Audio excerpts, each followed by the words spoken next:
Celestia kò sẹ́sí, ìjọ mímọ́ ẹ wá gbọ́. Ohun tá lóore fẹ́ kéde. Ọlọ́mọ plenty ló sọ bẹ́ẹ̀. Gbọ́ Celestia kò tẹ́tí, ìjọ mímọ́ ẹ wá gbọ́. Ohun tá bá tún la fẹ́ kéde. Ẹ dúró lẹ́nu náà àtijọ́ kí ẹ sì bẹ̀rẹ̀ ìtọ́tọ́ fún gbàlà ẹ̀mí.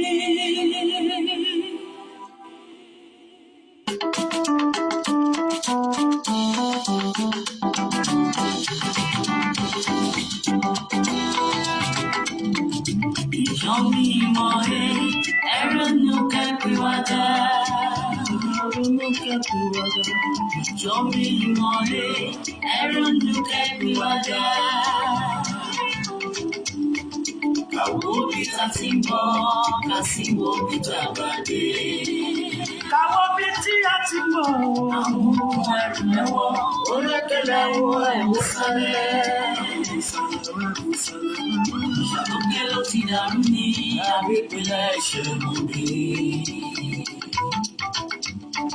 Ṣàtúnkẹ́ ló ti dàrú ní àbípínlẹ̀ ìṣẹ̀lẹ̀ mi. Ìjọ mímọ́, súnmọ́ bí ó wá gbọ́. Celestia, ẹ máa tẹ́tí gbọ́. Ọ̀rọ̀ yìí ti di làgídígbò. Ọlọ́gbọ́n ló lè jọ mímọ́ lójúmọ́ ẹ wá gbọ́. Àlọ́rọ̀ yìí ti di làgídígbò. Ọ̀rọ̀ yìí ti di làgídígbò. Ọlọ́gbọ́n ló lè jọ ojúmọ́ lójúmọ́ ẹ wá gbọ́. Ọ̀rọ̀ ṣùnùkùn ojú ṣùnùkùn la máa fi sí. Ọ̀rọ̀ ṣùnùkùn ojú ṣùnùkùn la máa fi sí. Wọ́n ti ní bọ́mọdé bá ṣubú àwọ̀ wájú bá gbà bá pẹ̀sẹ̀ àwọ̀ ìwò àwọ̀ tó fa sábà bí ìjọ mímọ́ níbo la ń lọ ẹ̀jẹ̀ àwọ̀ ìwò àwọ̀ tó fa sábà bí o. Ìjọ mímọ́ ẹ ronú kẹ́pìwàdà. Ronú kẹ́pìwàdà. Ìjọ mímọ́ ẹ ronú kẹ́pìwàdà. Ká wo bí tá ti ń bọ̀, ká sì wo bí tá bá dé. Ká wo bí tí a ti ń bọ̀. Àwọn ẹrù ẹ̀wọ̀, orékèlè àwọn ẹ̀wọ̀ sálẹ̀. Ṣàtúnkẹ́ ló ti dàrú ní àbípínlẹ̀ ìṣẹ̀lẹ̀ mi. Ṣàtúnkẹ́ ló ti dàrú ní àbípínlẹ̀ ìṣẹ̀lẹ̀ mi. Rántí pé nìkan ti fẹ́rẹ̀ olúwa yọ̀gàn ti ṣe kí ó sì mọ̀. Àwọn kò wá láyé gún bẹ̀rẹ̀ wá. Láti fi iṣẹ́ wọn níwájú olùgbàlà wa.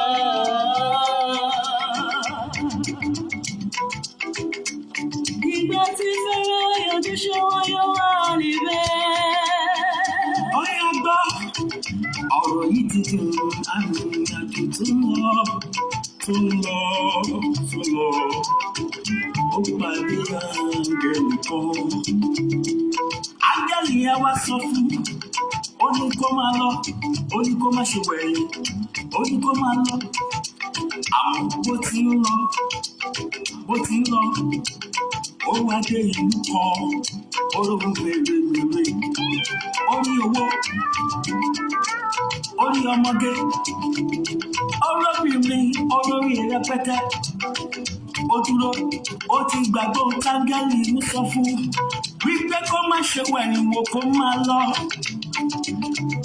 Ọ̀rọ̀ yìí òwe ní òwe lẹ́sìn ọ̀rọ̀, ọ̀rọ̀ lẹ́sìn òwe, òwe lẹ́sìn ọ̀rọ̀, ọ̀rọ̀ lẹ́sìn òwe, òwe lẹ́sìn ọ̀rọ̀, ọ̀rọ̀ lẹ́sìn òwe. Bó ṣe délù tí mo sọ, olóhùn mèremère, orí obìnrin, olówó, olóyè, oró ọmọ rẹpẹtẹ, orílẹ̀ orókọ̀ ògiri ló dá dúró sílẹ̀, kò mọ tó tó ń lọ mọ́.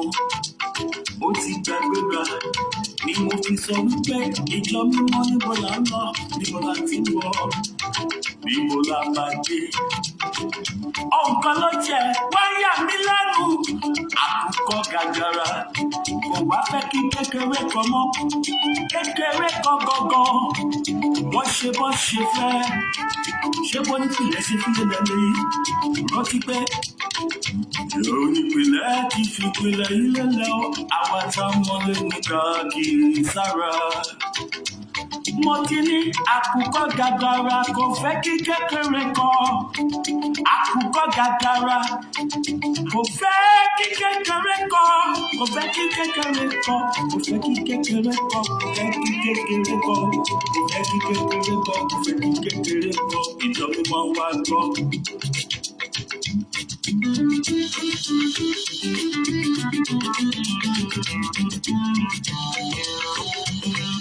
Ìjọ ta ló fẹ́ wáyé mọ́ tó kún fún ẹ̀ṣẹ̀ àtẹ̀gbìn. Àròyé owó àtọ̀rọ̀ lálẹ́ àólé ìjọba ọ̀run mọ́. Ìwà ìbàjẹ́ wa ti pọ̀ tó wọn ò ká wá sí Kristẹni mọ́. Báwo la ṣe fẹ́ ṣe kí lè rí ayọ̀ yìí lè ṣẹ? Ọ̀gẹ̀dẹ̀ bàjẹ́ aṣọ pọ̀npọ̀n àti wá lórí ẹ̀sìn kodò. Ọlọ́run bànújẹ́ nítorí wa ti ṣe wá. Àfi ká ronú ìwà wò láyé padà sọ́lọ́run. Ara mi àsìkò ṣì wá kó tó pẹ́ jù.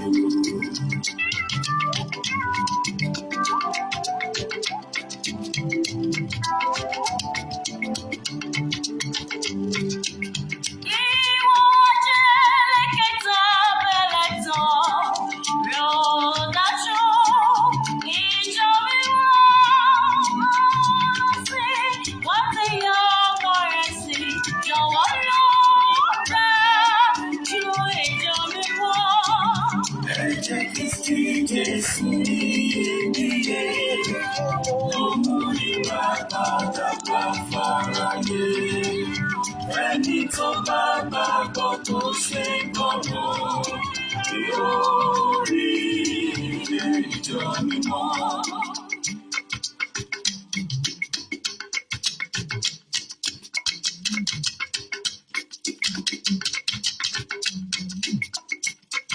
Kìlà orí, kìlà ọ̀sán, kìlà orí, kìlà ọ̀sán. Ìjọ mímọ́ kìlà ọ̀sán láti bàbá wá pé wá o. Pé ọmọ sí wá kó máa bọ̀, wá ṣírò iṣẹ́ ọwọ́ rẹ̀. Kìlà òwì arákùnrin ní kìlà òwì arábìnrin. Ìjọ mímọ́ ìwà òsàn. Láti bàbá bá tẹ̀ wá o. Èèyàn lọ sí òkú máa bọ̀. Wá sí lórí iṣẹ́ owó rẹ̀. Arákùnrin máa ṣe gbàgbé o. Ohun tó mú ọmọdé máa ṣe gbàgbé o. Arábìnrin máa ṣe gbàgbé o. Ohun tó mú ọmọdé máa ṣe gbàgbé o. Ṣé bí ìdí kan pàtàkì ló mú ọmọdé mímọ́? Òun jẹ́ òkú. Ara fún ọ, òun gba ìjọjẹ́. Ohun tó mú ọmọdé máa ṣe gbàgbé o. Ọ̀yá bàbá ṣe mí lọ́lá tó ṣe máma jẹ bàjẹ́ jẹ́ o. Bàbá ṣe mí lọ́lá tó ṣe. Máma jẹ báyé mi jẹ́ o. Share, invite. Bàbá mímọ́ ṣe mí lọ́lá tó ṣe. Ṣe mí lọ́lá tó ṣe. Bàbá ṣe mí lọ́lá tó ṣe. Máma jẹ báyé mi rú o. Bàbá ṣe mí lọ́lá tó ṣe. Jẹ mọ̀rú mi jẹ́. Ṣe mí lọ́lá tó ṣe. Máma jẹ bàṣẹ́ mi jẹ́ o. Má jẹ bàṣẹ́ pẹpẹ jẹ́ Elédùmarè. Máma jẹ balẹ̀ mi jẹ́ o. Má jẹ balẹ̀ àtọ̀nà mi jẹ́ Olúwa. Hallelujah, hallelujah, hallelujah. To Jehovah Almighty be the glory, great things He has done. Today is the 7th of April. May 2026, and the time here is 2011 Central European Time. I'm not just 1 hour ahead our normal program time, and it's for a reason, special reason. Mo kí gbogbo wa wípé ẹ káàbọ̀ sórí ètò Jehovah Jésù Kristi Michael mímọ́ sí Ọlọ́run ìyanu olùjọ mímọ́ mẹ́ta lọ́kan ìjìnlẹ̀ ìfẹ́ ògbénú Múndé Aṣọlá ògbénú Adélébọ̀ Ṣògo ọba kan tí kì í gbébi rúdurùdu wákàtí náà dé Olúwa bàbá mi ṣiṣẹ́ náà ẹ bá mi rìnrìn àjò yìí ohun tí máa sọ tó máa jáde lẹ́nu mi ẹ jẹ́ kó túdè ẹ jẹ́ kó jáde àtọ̀tún àtòsì àtàárín àtẹ̀gbẹ́ ẹ jẹ́ kó pọn omi tútù sí ọkàn gbogbo wa kí ìyìn ògo àti ọlá kó lè jẹ́ ti mẹ́ta lọ́kan ìjìnlẹ̀ ìfẹ́. Wọ́n ní orí ni ẹja tí bàjẹ́ Olúwa ò gbogbo àwọn olórí wa nínú ìjọ mímọ́ káyé wọn kó má bàjẹ́ káyé wọn kó má polókù muṣu. Àwa tá wá jẹ́ àárín tá jẹ́ ìrù náà Ọlọ́run ọba Ìlédùmarè má jẹ́ ká rú dànù. Má jẹ́ ká jẹ́ ọmọ òwọlé ká gbótúká òde kọ́ dẹ̀dẹ̀ kó bàjẹ́. Ẹ kọ́ wa mọ̀ ṣe ní orúkọ ti bàbá àti ti ọmọ àti ti ẹ̀mí mọ́. Mo ń lọ nínú agbára rẹ Jehovah o, mo ń lọ nínú agbára rẹ.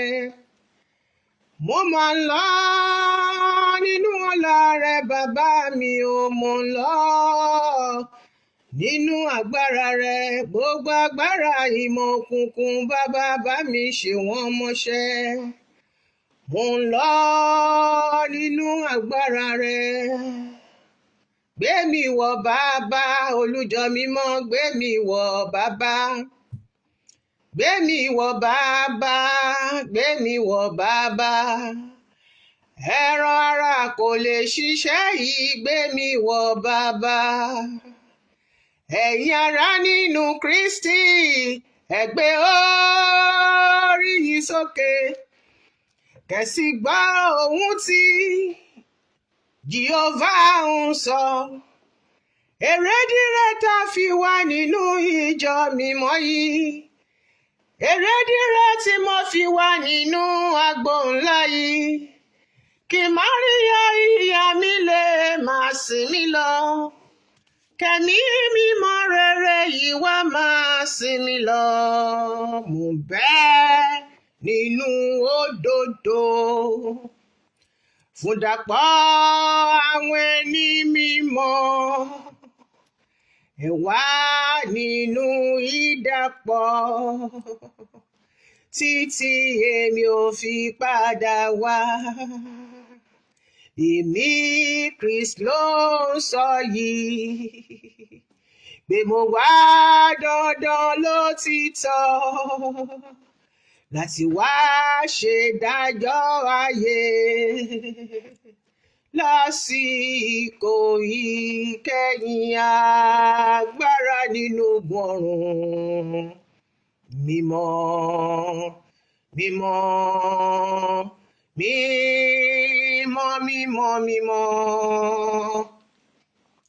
Ìràwọ̀ dídán ti òwúrọ̀.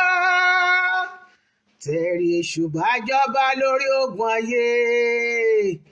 Àmín, àmín, àmín. Kristi jọba bí gbogbo ayé dìtẹ̀ mọ́jọ́ mímọ́. Wọ́n gbọ́dọ̀ tẹríba fún Olúwa. Àwa ọmọ ìjọ mímọ́ ṣàǹdìdé ṣàǹkí Olúwa. Aleluya ni orin mi, ṣàlélúyà ni orin rẹ. Bí ayé fẹ́, bí ayé kọ̀, wọ́n ó tẹríba fún Olúwa.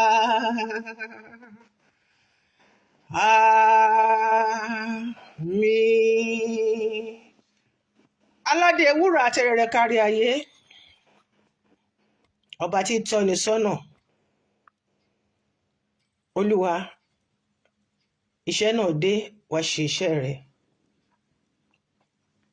Apọmọ má wẹ̀yìn, apọmọ má fọ̀já sí, tọ́mọ òdẹ̀ ní jábọ́, tẹ̀sẹ̀ ò ní wọ́lẹ̀. Ẹ wá gbé mi pọ̀n o.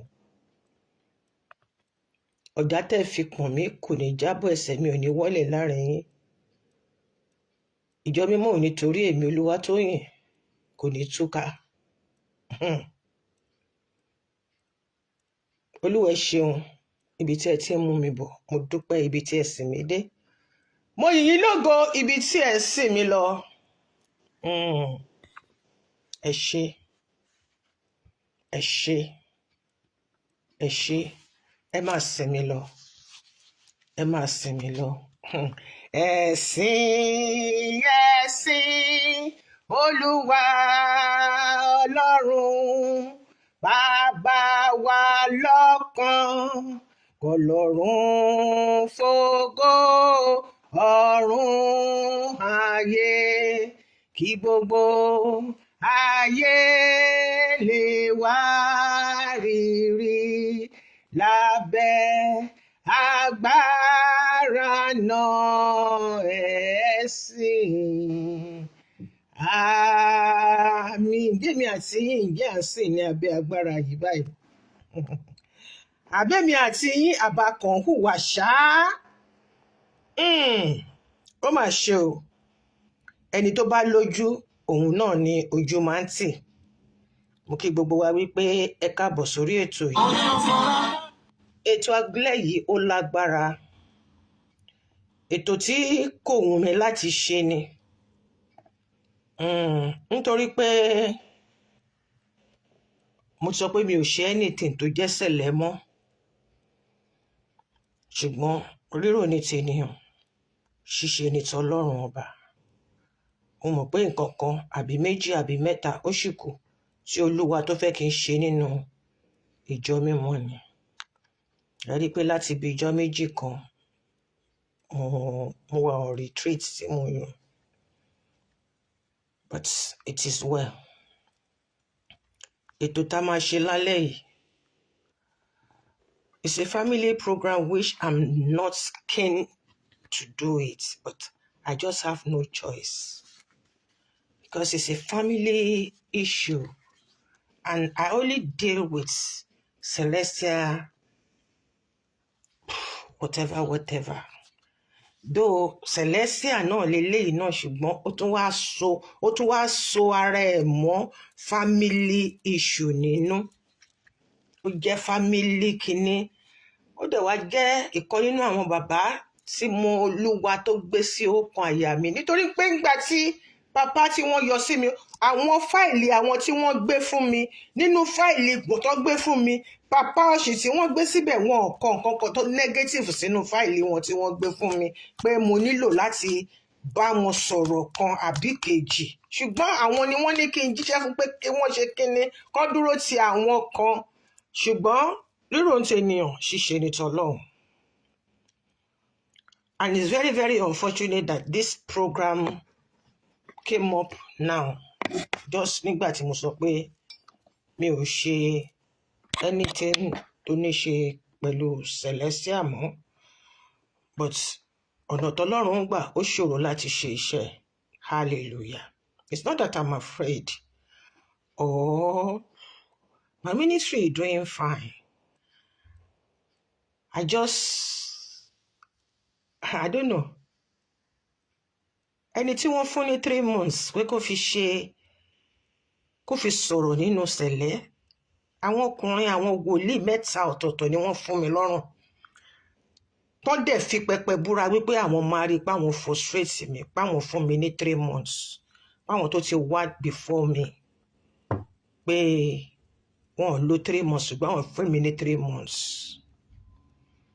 Ṣùgbọ́n Ọlọ́run jẹ́wọ́ rẹ̀ wípé ìpè tó pẹ́ mi, ìpè ọlá ni, mo yìn bàbá mi lógo.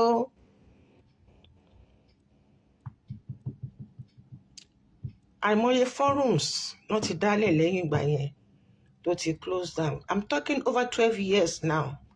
Nígbà tí yẹ pé a ṣe ń fọwọ́ kọ́ lásán ni. I'm trying to get myself together kí n tó bẹ̀rẹ̀ nǹkan tí mo fẹ́ ṣe ni o. Àwọn tó mọ̀ mí mọ̀ mí. Orí tá a dẹ̀ fi lo gítà fi lò pẹ̀, orí tí ò fọ́, orí tó máa ṣàlàáfíà ni.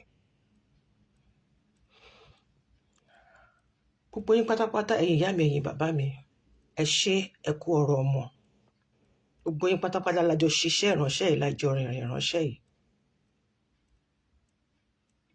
After 12 years, ọ̀rọ̀ bí dàbí ọ̀rọ̀ aláǹgbá ni tó bẹ́ látòrí òkè sílẹ̀, ó wọ̀ tún, ó wò sí, kò rẹ́ni kankan tó máa yìn, ó ṣe báyìí, ó ní mo yinra mi. Yes, I'm a woman of timber and caliber, spiritually lifted and filled with the power of anointing of the wòlíì and evangelists of the old. Ẹni tó Ọlọ́run ṣe tirẹ̀, ta ló lè kọjú ìjà sí? Hallelujah. I'm not here to blame anybody,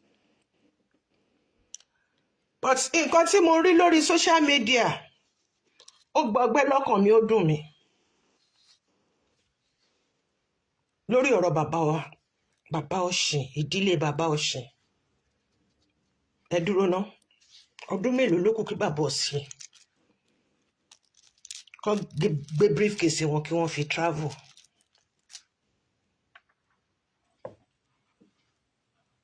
Ẹni tó ní bàbá ò mọyì, ẹni tí ò ní bàbá ní kẹ́ wá béèrè lọ́wọ́ ẹ̀. My father died since 19 gbọ̀gbọ̀rọ̀ lẹ́yìn lọ́hùn. Ẹ̀yin tí bàbá yín fún yín lọ́yàn, tí bàbá yín tọ́ yín sọ́nà, ṣùgbọ́n tẹ́ ẹ̀ wá lò dáadáa, ẹ mọyì. Ẹni tó ní ìyá ò mọyì, ẹni tí ò ní bàbá ní kẹ́ wá béèrè lọ́wọ́ ẹ̀. Hallelujah. I read some nasty comments on abẹ́ kíní Celestial Progressive tó dùn mí lọ́kàn gan. Mo dẹ̀ kọ orúkọ àwọn tí ó ṣe comment yẹn. Most of them mo ti message wọn privately that I need to talk to them. So fortunately or unfortunately, likely or mo ṣe máa wá padà sórí ọ̀rọ̀ yìí. Torí tá bá perí ajá, a máa perí ìkòkò tá máa fi sè. Ìkòkò yẹn la máa fi sajá yẹn. Mo ti message most of them privately, at least 3 or 4. Torí àwọn ọ̀rọ̀ tí wọ́n sọ, àwọn ọ̀rọ̀ tó deep ni. Wọ́n dẹ̀ ní tí ò bá nídìí, obìnrin kan kì í jẹ́ kúmólú. Tóbìnrin bá fi lè jẹ́ kúmólú, ikú ti má kọ́ nílé wọn lọ ni. Àwọn tí mo message yẹn, àwọn ọ̀rọ̀ tí wọ́n sọ ó deep, ó kàn mí lóminú, tí mo dẹ̀ gbọ́dọ̀ mọ reason tí wọ́n fi ṣe give comment yẹn. Bẹ́ẹ̀ náà làwọn kan ni wọ́n sọ̀sọkúsọ, àwọn tó ṣépè. Àti ní tẹ́ bá rí comment, tẹ́ ẹ bá mọ nǹkan tẹ́ máa sọ, ẹ kàn lo emoji lásán síbẹ̀, àbí kẹ́ẹ̀kan wákà pass, ju pé kẹ́ ẹ máa sọ àwọn ọ̀rọ̀ tó lè mú yín dá ẹ̀ṣẹ̀ kún ìtó ti wà lẹ̀ tẹ́lẹ̀tẹ́lẹ̀. Adélékè Adébánjọ, Tanímọ̀wó Àjàsá, Abọ́lóyè Olúwafẹ́mi, Ọlátóyè, David Taiwo, Àbáyọ̀mí Babalọ́lá, Felix Mákindé, Olúwakẹ́mi Igbókọ̀yí, Olúwajúwọ́nlọ Olúṣẹ́gun Atkins, Taiwo Cornelius Von, Samuel Adéwálé. Ọ̀pọ̀ nínú yín kọ àwọn nǹkan tí mo mọ̀ wípé inú yín ò lè dùn sí tó bá kọ nípa fámìlì yín, ṣùgbọ́n tẹ́ bá ti rí nǹkan kan lórí Facebook, èyí náà fẹ́ dá sí. àwọn bá mi mọ̀nìmọ̀nì bá mi mọ̀yànmọ̀ wọ́n ní ẹjọ́ ẹlẹ́jọ́ òun ni òbí máa ń kú sí, ẹnì kú sórí ọ̀rọ̀ ọlọ́rọ̀. àwọn gbogbo yín dẹ̀ máa ń rò pé bóyá ẹ mọ nǹkan tán, ẹ dẹ̀ mọ nǹkan kan. kọ́mẹ̀ntì ẹnìkan bá kọ́mẹ̀ntì òun lẹ́yìn náà máa fi sọ̀rọ̀, ẹ̀ tún máa jọ tàkú ọ̀rọ̀ sọ lórí ẹ̀. I'm not saying that these people they are perfect or but ọlọ́run ló ní déédéé. mo kí gbogbo wa wípé a káàbọ̀ sórí this unpleasant program for me tonight, but I have no choice than to bless Jehovah Almighty for the grace upon my tough ministry in Celestia, pé mi ò tí ì ṣetán kí n ṣe máa ṣiṣẹ́ lọ kí n má ṣe wá ìsinmi.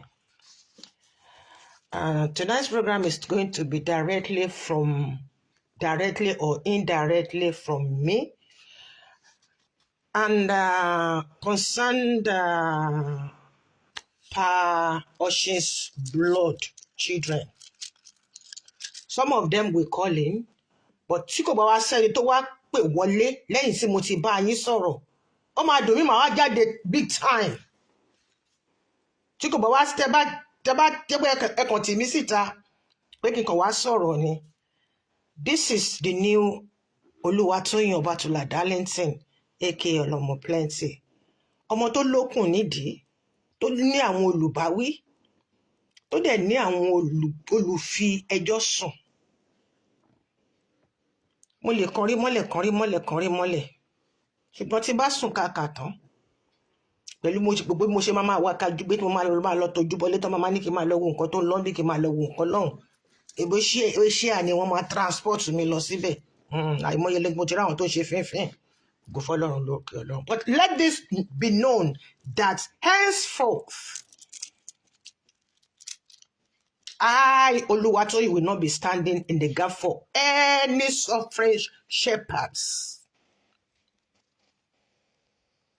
Be you a shepherd, be you a wòlíì, be you anything. Kóníkálùkù máa ṣáná sórí kíní. Torí kíní,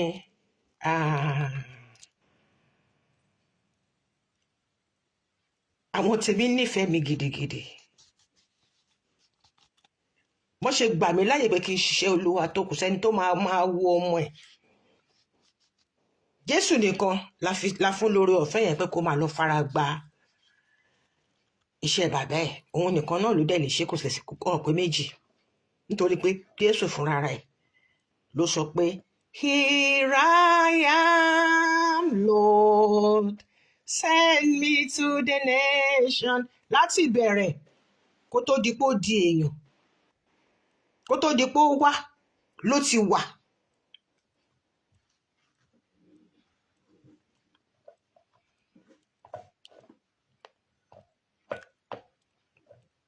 I'm not going to do any program for any shepherds anymore. No matter how close you are to me.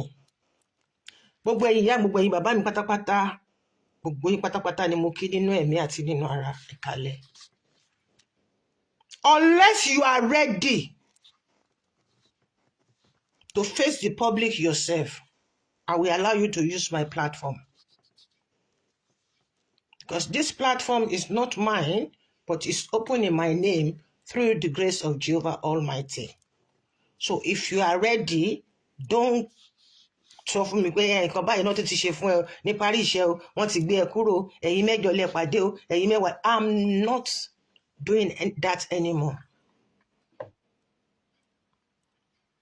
Àwọn tó bí mi, àwọn náà nífẹ̀ẹ́ mi. Torí ibi tí wọ́n mórúkọ Jésù ṣeun. Orí tá bá fi lugi tá bá fi lọ̀pẹ̀ tí ò bá fọ́ orí tá gbé pamọ́ ni. Hallelujah, ìyá mi. God bless you. Ẹ̀yin tó kù náà tẹ́tí pé màá fẹ́ kẹ́yin náà wọlé o, kẹ́dẹ̀ ṣe hallelujah so that màá mọ̀ ọ́. Tẹ́ bá dẹ̀ ṣe hallelujah, tásìkò bá tó, you can call in. I have to do this program because of Baba. I love that Baba so much. Mi ò ṣáà rí wọn rí. Mi ò rí wọn rí, but nǹkan tí ẹ̀mí gbé wá síwájú mi nípa wọn nǹkan tí wòlíì àgbà olùṣọ́ àjàrà àgbà Jésù Kristi tó ti àgọ́ ara bàbá Ọ̀ṣọ́fà wá bá mi tí mo dẹ̀ ti ń sọ fún wọn láti bí ọdún méjì pé mi ò ṣiṣẹ́ mọ́ tó ò ṣiṣẹ́ mọ́ àti gbọ́ ṣùgbọ́n máa ṣiṣẹ́ lọ má ṣe wá ìsinmi kí n tó bá wọn ájú ẹ̀ báyìí wọ́n ti ká kúrò níwájú mi ṣùgbọ́n nísìn àsìkò tó òbí ló ní ìlú òyìnbó tí mo lọ wọ́n ló lẹ́lẹ̀ láti lọ sinmi ṣe lọ wọ́n dorí ẹ̀ kó odò wọ́n ní mo gbé gbó àwọn kan ní mo gbé lùkùdì mi àwọn kan sọ pé mo ti sanra jù ẹ jẹ́ ká gbà bẹ́ẹ̀ hallelujah. Mo lè sọ pé nínú Celestial Church of Christ worldwide èmi lọ́lọ́run bless jù and I claim it and it will continue and forever remain in my life. The grace orí ọ̀fẹ́ yẹn pọ̀ jù. I read so many comments.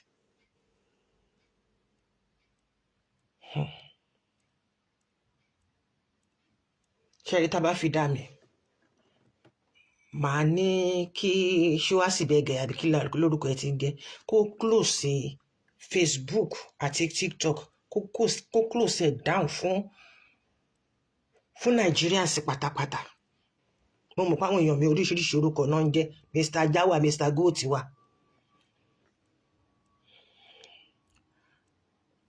As many of you that always comment and especially ẹ̀yin tẹ́ comment sórí post reality check, I will just pray just these 3 prayers. Well, don't let me pray. I'm blessing you with these 3 points. Because ẹ kàn máa wá sórí kí ni ẹ máa wá kọ̀kọ̀kúkọ̀. Ẹ máa ń rò pé bóyá ẹ rí opportunity. Ẹ ṣọ́ra.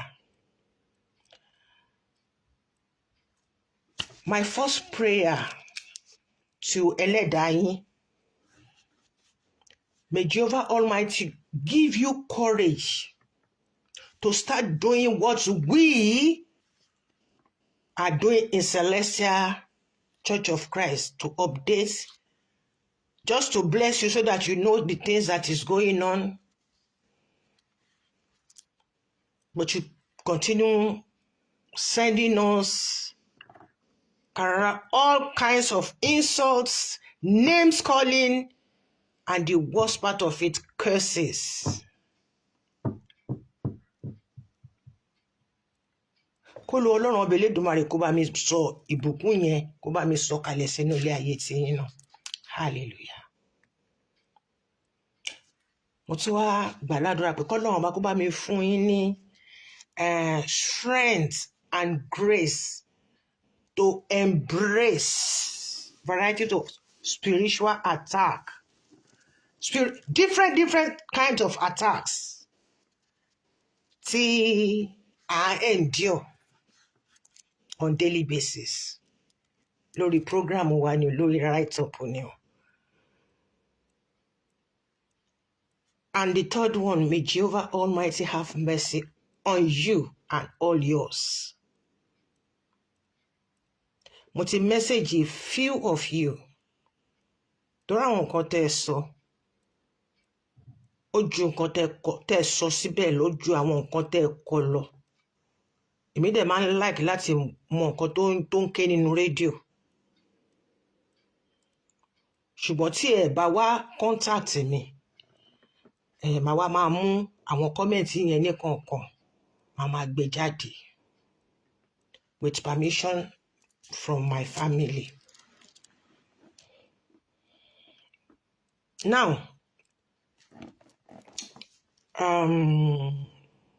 aṣáàrí àwárí lórí media, Celestial Media pé ọmọ bàbá mi Ìtùnú wọ́n fẹ́ gbé lọ síbì kan Nàìjíríà bẹ́ẹ̀. And nígbà tí mo bèrè ìtumọ̀ Lucy ọba yẹn, wọ́n ti ṣàlàyé ìtumọ̀ ẹ̀ fún mi. Wọ́n ti ṣàlàyé ẹ̀ fún mi. ṣe hàn pé báyìí là ń sọ èdè nílùú wa bákan ló ṣe ń rí nílùú bòmí. Àwórì lèmi ọ̀tọ̀ lẹ́ni wọ́n ṣe ń pe tiwọn ní agboolé tiwọn yàtọ̀ sí báwa ṣe ń pe nǹkan tí wọ́n kọ yẹn lágboolé tiwa gẹ́gẹ́ bí ọmọ ọba.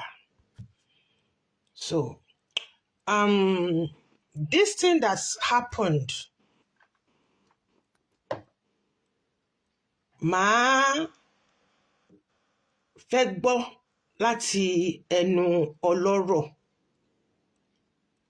kẹ́niyẹn kàn fún wa ní exact what is really going on, what happened. Mi ò bá John sọ̀rọ̀ títí dì sí yàn. Ẹ rántí ìgbà tí mo ti ń ṣe program bí ẹ̀ẹ̀mejì ẹ̀mẹ́ta tí mo ní John pè mí. Ohun tí a sọ pé kí n kọ́ṣọ̀nù ẹ̀ fún ló ń ṣẹlẹ̀ yìí. A dẹ̀ dúpẹ́ pẹ́ mi ẹ̀ ṣì wà.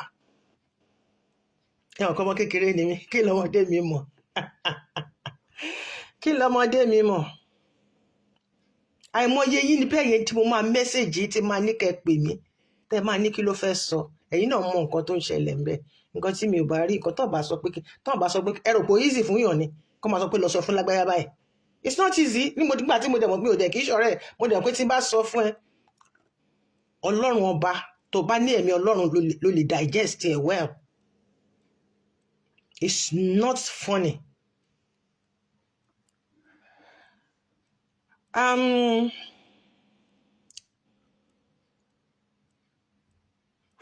I don't know.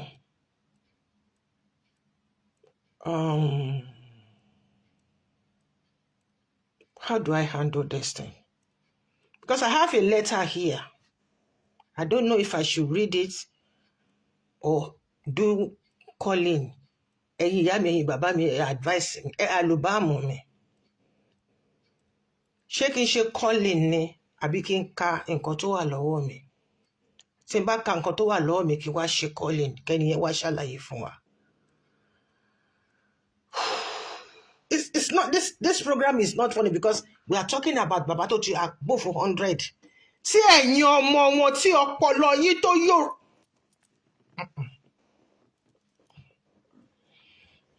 Tí ẹ̀yin ọmọ wọn tí ọpọlọ yín tó ta sánsán. Tẹ́ wá fẹ́ bẹ̀rẹ̀ sí ní ẹ mọ ibi tí bàbá yẹn ti ń bọ̀. Thank you darling. Ẹ mọ ibi tí bàbá yẹn ti ń bọ̀. Kó tó lè wọ 100.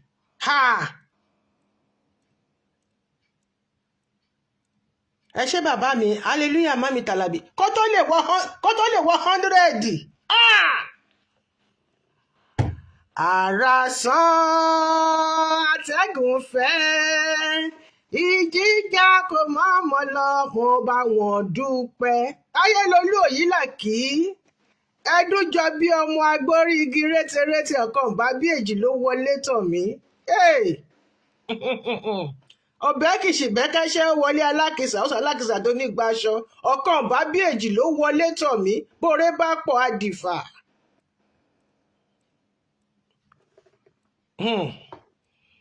Ẹ gbàdúrà kẹ́yìn sí 40 o. Ẹ gbàdúrà kẹ́ 50, ẹ gbàdúrà kẹ́ 60, ẹ gbàdúrà kẹ́ 70 o. Ẹ mọ iye ọmọ 10 years ló ti kú kọjá láàárọ̀ yìí.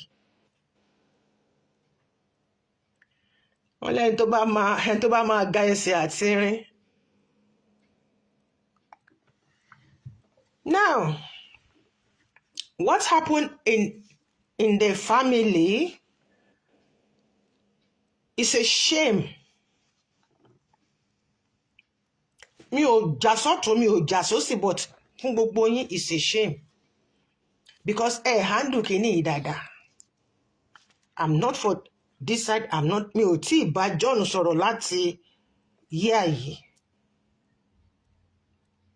Ṣùgbọ́n nígbà tí mo rí kinní yẹn tó jáde tán ní kí n pé kí n bá sọ̀rọ̀, mo mẹ́sẹ̀jì ẹ̀ sórí WhatsApp. Mi ò kò wọlé, mo wá sórí kí náà ti ń pè sórí Messenger, the same thing. Òun ni mo ṣe jẹ́ pé mo wá bẹ̀rẹ̀ sí ní dárúkọ ẹ̀ nígbà tí mò ń ṣe program pé pè mí.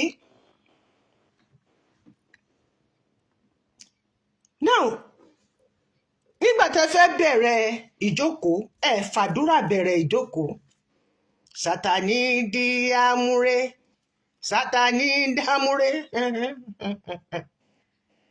Inú ilé tó ń gbóná tẹ́lẹ̀tẹ́lẹ̀, situation tó ń gbóná tẹ́lẹ̀tẹ́lẹ̀, ẹ wá di ọwọ́ ara yín mú. Kẹ́ni bind us together, Lord, bind us together with cords that cannot be broke. Ṣùgbọ́n ìbínú lóníkálùkù yín gbé wá. Ẹ wá ṣe meeting. Ìkírà fún yín torí pé oníkálùkù ní nǹkan tó fẹ́ ṣe. Wọ́n tó ọmọdé bá ṣe bí ọmọdé, àgbà ṣe bí àgbàlagbà. Tó ṣe bí òwe ẹ̀yin bàbá mi, ẹ̀yin ìyá mi. I received this letter. Meeting started unnoticed. Wọ́n ṣe kọ́, mo ṣe káyẹ̀, wọ́n ṣe community yẹn nìyẹn o. At about 9:30 p.m. without opening prayer. Ẹ fèlè ń bẹ̀ yẹn. Meeting yẹn tún bẹ̀rẹ̀ unnoticed.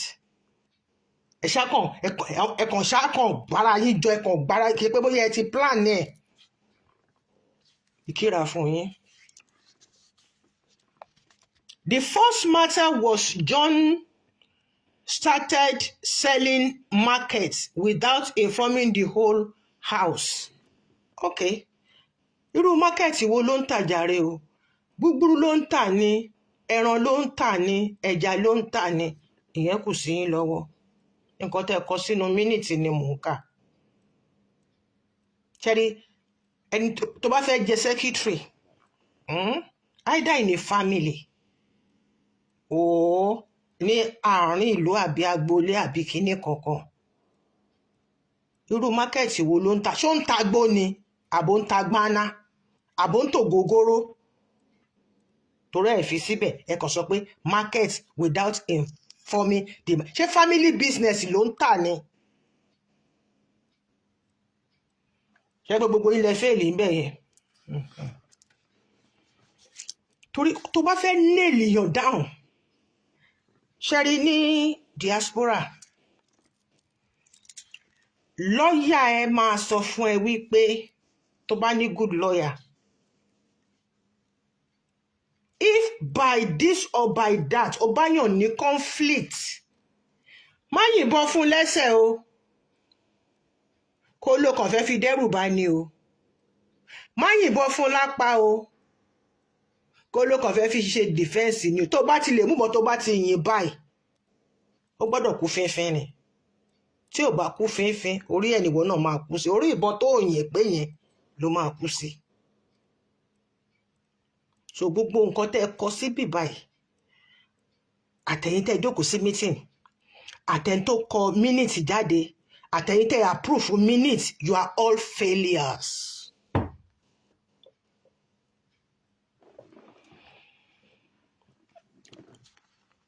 Ìyá Yẹ́misí confirm is true. Who is Ìyá Yẹ́misí? A cat? A dog?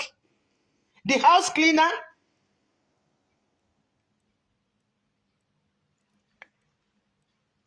Tẹ́ bá kọrú eléyìí nínú family meeting, èmi Ọmọ́tádé ṣe Ọbátúlá onígbàkulé, tẹ́ bá kọ, wọ́n máa lù tiẹ̀ bàjẹ́ ni. Pé kí ló kàwé sí? Tó gbàdán gbọ́ pé kó wá ṣe sẹ́kídì òṣèlú pé ò mọ nǹkan tó máa kọ. Nǹkan tẹ́ máa gbé sí tẹ́ eléyìí, nǹkan tẹ́ tẹ́ndà yìí kò wọ́ justice. Àkóbá gáfárà ni. Ìyá Yẹ́misí confirm is true. Ìyá Yẹ́misí confirm pé tòótọ́ ni John. Which John? John kíni? John wà, Johnson wà, John wà, John no Bible wà. Ẹ jẹ́ kí gbogbo eléyìí kó jẹ́ pé kó jẹ́ nǹkan fún gbogbo wa tá máa dì mú.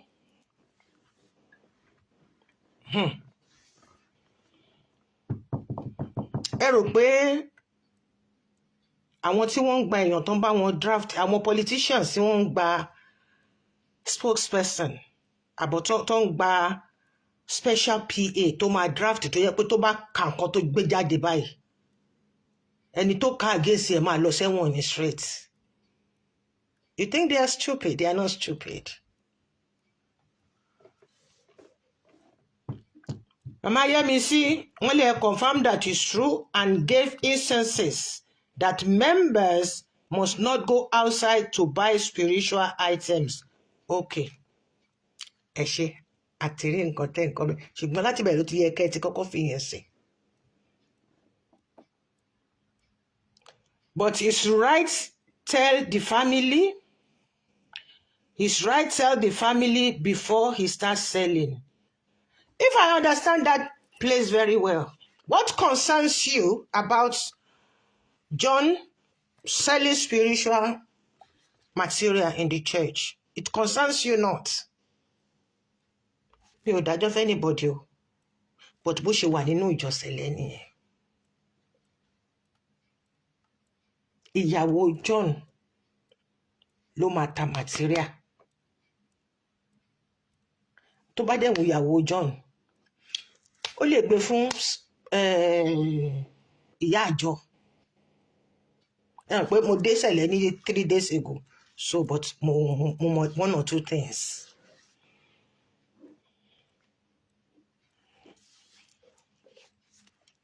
Màmá Ayémisí, instances tẹ give yẹn ó wrong o.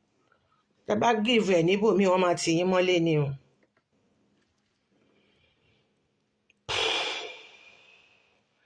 Now, the second matter is the harvest committee that was chosen on Sunday.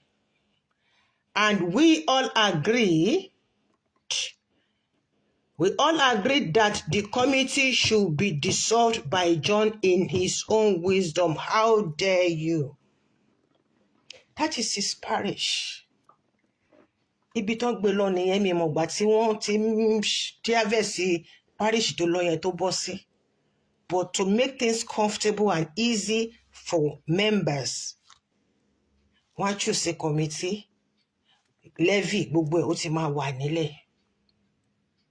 So that kò ní gara at the appointed date. Àbẹ̀rù pé àwọn tó ń dájọ́ wọn ò mọ nǹkan tí wọ́n ń dájọ́ sí ni. Àwọn ẹgbẹ́ obìnrin nínú chọ́ọ̀chì tó máa ju kinní kan sínú kóló àti àwọn akọrin tó ń ju nǹkan sínú kóló, so that tí lílò bá dé kò ní gara wọn ni. So ẹni kó lọ dissolve ẹ̀ on what ground? Ṣé ground pé ẹ jẹ́ part of the committee ni àbí pé ẹjọ́ jẹ́ ọmọ òṣìn? Gbogbo ilẹ̀ fẹ́ kẹjọ wà nínú parish. Kò lè wá máa sọ fún yín pé ẹ̀yin ẹbí mi o, mo fẹ́ jókòó o, mo fẹ́ yan committee o. Àwọn èèyàn ló bá ń bẹ̀ wọ́n gbé lọ síbẹ̀ ní is on transfer. He went there on transfer. Ṣé àwọn pé mi ò bẹ́ nìkan ọ̀tún sọ, mi ò bẹ́ ní òsì sọ, nǹkan tí mò ń kà ni mò ń ṣàlàyé lé lórí pé bó ṣe yẹ kó rí ni, bó ti yẹ pé àná ni mo wọ Celestial Church of Christ. And pẹ̀lú ọgbọ́n kékeré tó wà lórí mi going to be 70, mo ní baby face. Bẹ́ẹ̀ ni, ògo fọ́lọ́run lókè ọ̀run. Nílé tiwa bàbá 100, tipátipá lè máa fi rí fine lines.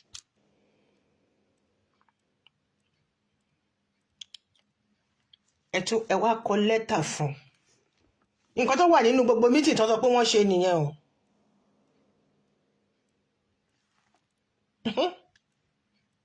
Ẹjọ́ ṣé minute lélẹ̀ àbí tissue paper tí èèyàn máa fi nù dí? Ṣé rí tí ọjà tẹ́ sọ pé ó ń tà yẹn? Ẹ fault ẹ̀. Harvest committee tẹ́ ló set up. Ẹ fault ẹ̀. Ẹ lè kí family issue wá sínú nǹkan tó wà nínú church. Ẹ máa pín sí méjì ni.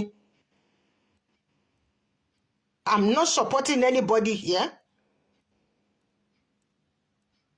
Olújọ mímọ́ dẹ̀ rí nǹkan tẹ́ ẹ kọ́ ni mo fi ń sọ̀rọ̀, mi ò dẹ̀ dájọ́. Mo kàn sọ pé bó ṣe yẹ kẹ́ ẹ gbé ìkà ni, bó ṣe yẹ kẹ́ ẹ gbé lé ni.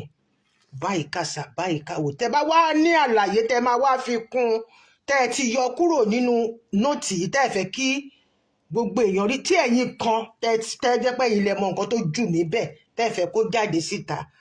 Then ẹ wá pera yín jọ àsọmọ bàbá. Eléyìí a fẹ́ sọ o. Kó ní kálukú máa rìkọ́ọ̀dù ẹ̀ individually. Torí ṣẹ́rí nǹkan tí mo rí nínú ẹ̀ ni pé Ọlọ́run ọba, I don't want to remember this thing. ilé olórogún ilé ogun ni. I know pé ọ̀rọ̀ yìí ọ̀rọ̀ olórogún ni because mo ti ṣe findings mi káàkiri. Nǹkan tó dẹ̀ ń ba ṣẹlẹ̀ jẹ́ nìyẹn. Ẹ jẹ́ ká gbẹ́nu kúrò ń bẹ̀. Now ẹ wá kọ lẹ́tà family, ẹ kọ lẹ́tà sí John, kì í ṣe church o ló kọ lẹ́tà sí John yìí o pẹ̀lú nǹkan tèmi kà nínú kinní yìí o. Ṣùgbọ́n tẹ́ bá wá fẹ́ ṣàlàyé fún mi ẹ máa pè in, ẹ máa ṣàlàyé. Torí tèmi bá ti bá àwọn tèmi fẹ́ bá sọ̀rọ̀, tèmi bá ti bá wọn sọ̀rọ̀, ẹ mọ̀ pé aláṣepé lọ́lọ́run mi. Mo ṣe máa wá jáde síta without pointing accusing finger on anybody, but setting the record straight. Letter to John Oshin from the family after meeting on 24th of March 2026. Kẹ́ bá lè rí pé iná tí ń jó lọ fún amukoko kó tó bẹ̀rẹ̀ sí ní wá wúkọ́ jáde nísìnyí. Ikọ́ tó ń wú jáde yẹn kò yọ èéfín mọ́, kò yọ kẹ̀lẹ̀bẹ̀ mọ́, ó ti wá ń yọ traces of ẹ̀jẹ̀. Ló wá di yam pepper scatter.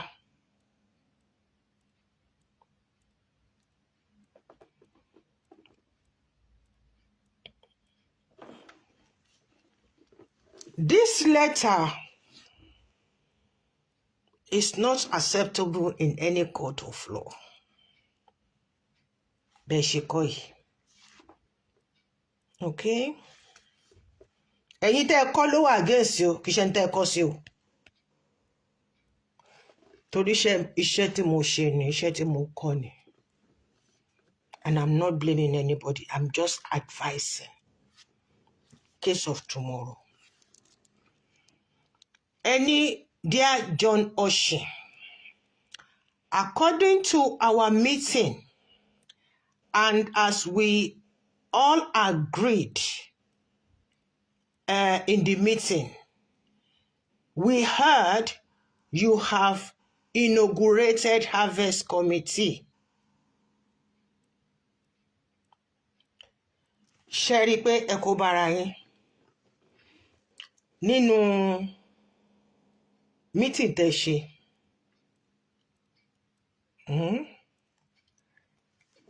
Ẹ reverse ọ̀rọ̀ yín backward.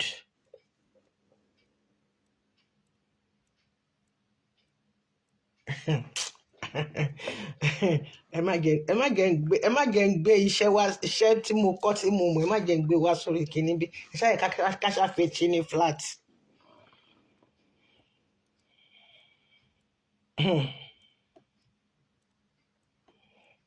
You are talking in family terms here, and it has nothing to do with the parish.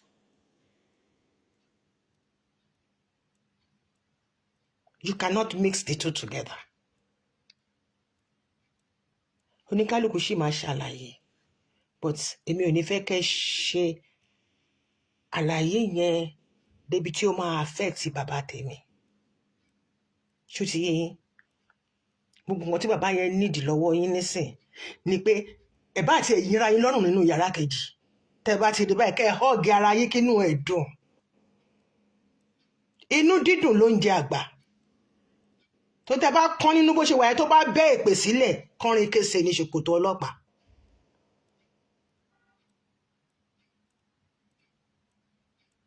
Tó bá gégùn kọrin kése ni. Ẹ gbọ́dọ̀ jẹ́ kó gbọ́ pé misunderstanding kankan wà nínú ibi tó sùn sí, tó ń jí, tó ń láàrin ẹ̀yin ọmọ ẹ̀. Ẹ tó ní kálukú kẹ́ gbé mi. Níbi tí ọjọ́ orí bàbá yẹn dé, ṣe àpò ṣọ́ọ̀kì lè pa bàbá yẹn. Tí bàbá yẹn bá dẹ̀ kúkú ṣọ́ọ̀kì rubbish and nonsense tẹ́ ń ṣe. Ó léwu o. Ó léwu for your future and your children's future. because ohun tí arúgbó bá sọ kẹ́yìn ó dàṣẹ ó dègún ó di láéláé pọgbá. Àwórì lèmi o, mo ṣe ń kọ́ṣàn yín. We heard you have inaugurated Harvest Committee for 2026 without informing the family. Hello. Without informing the family as agreed before you become the shepherd of the parish. So, hello, màá fẹ́ kí àlàyé tó kún rẹ́rẹ́ kó wà ńbẹ̀ yẹn. Ó ń dàbẹ́ ní pé jẹ́ kí n jẹ́ parish lẹ fẹ́ fi bẹ̀ yẹn ṣe. Ẹ̀yin lẹ fẹ́ máa fún ní order tó dẹ̀ gbọ́dọ̀ máa carry out. Inú lẹ́tà tẹ́ ti kọ ilẹ̀ ti ṣera yín léṣe. Tẹ́ bá sọ pé ẹ fẹ́ gbọ́rọ̀ yìí lọ sí kóòtù ẹ ti jẹ̀bi o. Eégún òtò ló ní kẹ́ rọra fi tò nínú ilé o. Àbí kílẹ̀ ẹ̀yin ìyá mi àti bàbá mi sọ bóyá Yorùbá mi ò dẹ̀ dán mọ́ná tó. Ṣé àwọn ọmọ Faransé ni mí? Ọmọ Faransé ni mí. Ṣùgbọ́n so far ó dàbí pé mo ṣì mú over 60% nǹkan tí mo sọ tó ṣe right. Ṣé ẹ̀yin family lẹ máa dictate bó ṣe máa ṣe harvest fún déètì tó máa mú? Àwọn tó wà nínú parish, and I want to know if that parish is a community parish or landlord parish. Ẹ lè ṣe community parish kẹ́ sọ pé ẹ̀yin lẹ parish bàbá yín, ẹ̀yin lẹ máa dictate, gbogbo wọn máa sá lọ tán. Torí wọ́n ti mọ̀ pé báwọn tí ẹ ti dàgbà gbogbo nǹkan táwọn ń ṣe síbẹ̀ àwọn ọmọ tiwọn náà ò ní lẹ́nu ń bẹ̀ lọ́la. Ẹ jẹ́ ká máa ṣe nǹkan pẹ̀lú common sense. Ẹ̀yin tẹ́ máa ń ṣe ẹ̀yin landlord shepherd tẹ́ bá ti ṣí parish gbogbo nǹkan tẹ́ fẹ́ ṣe ẹ máa keep away from members and you expect those members to be contributing to your own legacy for your children.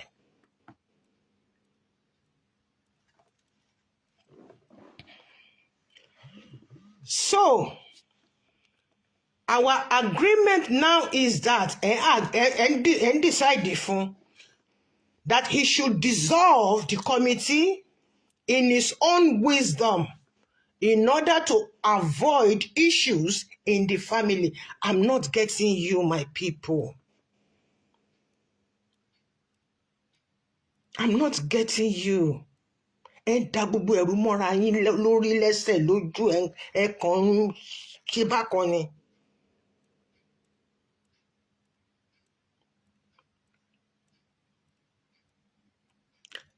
I know there is more to this.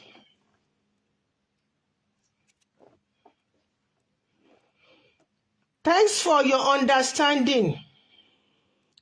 Your family, the Oshin family. Signed by all family members. Èmi ò rí signature ẹni kankan. Ohun tó bá wà lọ́wọ́ mi ni mo máa sọ. Mi ò rí signature ẹni kankan kan tí mo rí gbà nìyí. God bless me. God bless you. Ẹ̀yin ìyá mi, ẹ̀yin bàbá mi. Nínú àwọn nǹkan méjì tí mo kà lọ́tọ̀lọ́tọ̀ yìí, àwọn minute of the meeting àti decision of the family. Ṣé yẹn tí tó nǹkan tẹ́ máa drag ara yín lé lórí? Ẹ wò gbà tẹ́ tí ń fà lábẹ́lẹ̀ kó tó wú síta. Ṣé kò sí olórí kankan? So ẹ̀yin ò kì í gbọ́rọ̀ sí olórí bàbá Ọ̀ṣìn, bàbá Táíwò, àkọ́bí wọn, òun lolórí ẹbí o. Ìbá àjọkùnrin ni, ìbá àjọbìnrin ni. The first one and the second one, àwọn méjèèjì, the first one ló máa pe the ìkejì tọ́jọ́ jẹ́ irọ́. pé àwọn ọmọ yìí orí wọn dàbẹ́ ni pé ó ń mu tábà àwa méjèèjì dẹ̀ nílé wà lọ́wọ́ ìbájọkùnrin méjì ni ìbájọbìnrin méjì ni ẹyẹ o ẹmí èṣì mi gbọ́ o káàtì mi ṣe é bá ṣe ṣe nílùú tèmi èèwọ̀ ni nínú nídìílé tèmi èèwọ̀ ni fẹ́ níbòmí o but mo mọ̀ pé kò sí ìdílé tó máa wà ní kóòtù òjire tí kò ní baálé tó bá sọ pé baálé kì í ṣe ọkọ èèyàn o olórí inú ilé first born ẹni bàbá tó wà nínú ilé òun ni baálé.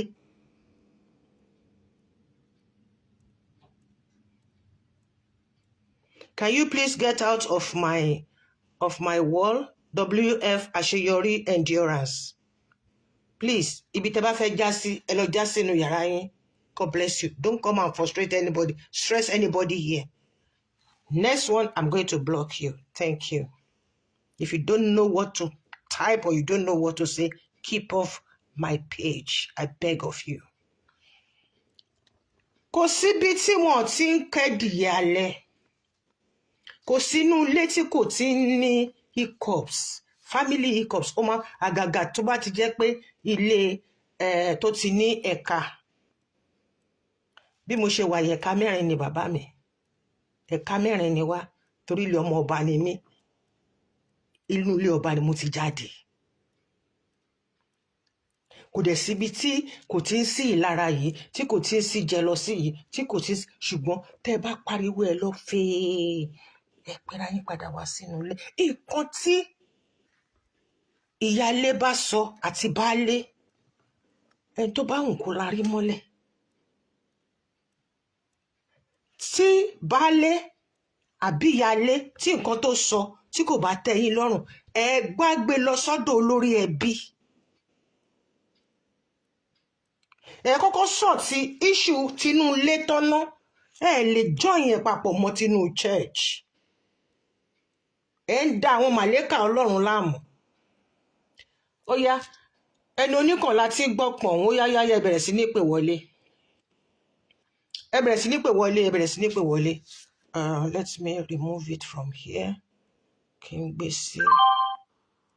Ó yá mo ń béèrè mo ń dúró fún phone call. Because if you don't call in, I'll be so disappointed. And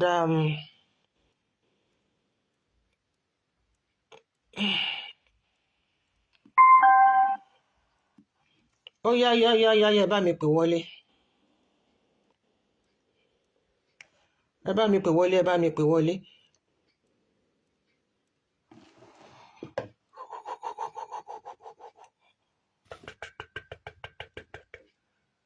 Ẹ bá mi pè wọlé o, mò ń dúró torí mo ti rí yín ẹ ti kí mi. So come to WhatsApp. WhatsApp ní kẹ́ wá kẹ́ pè wọlé because Facebook wọn ò gbé ojú yàn jáde mọ́ and mi ìdẹ̀fẹ́ kó di pé bẹ́ẹ̀ bá dẹ̀ fẹ́ ṣe bẹ́ẹ̀ náà it's all fine now, it's all well and good. Èmi lèmi ò ní rí yín but gbogbo àwọn tó ń follow program wa wọ́n á máa rí yín. Ó yá mò ń dúró.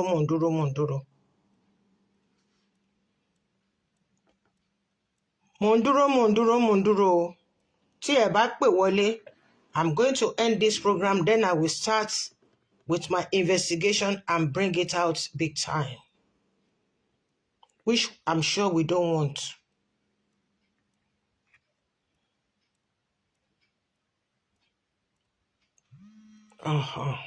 Good. Ẹ káalẹ́ o ìyá mi.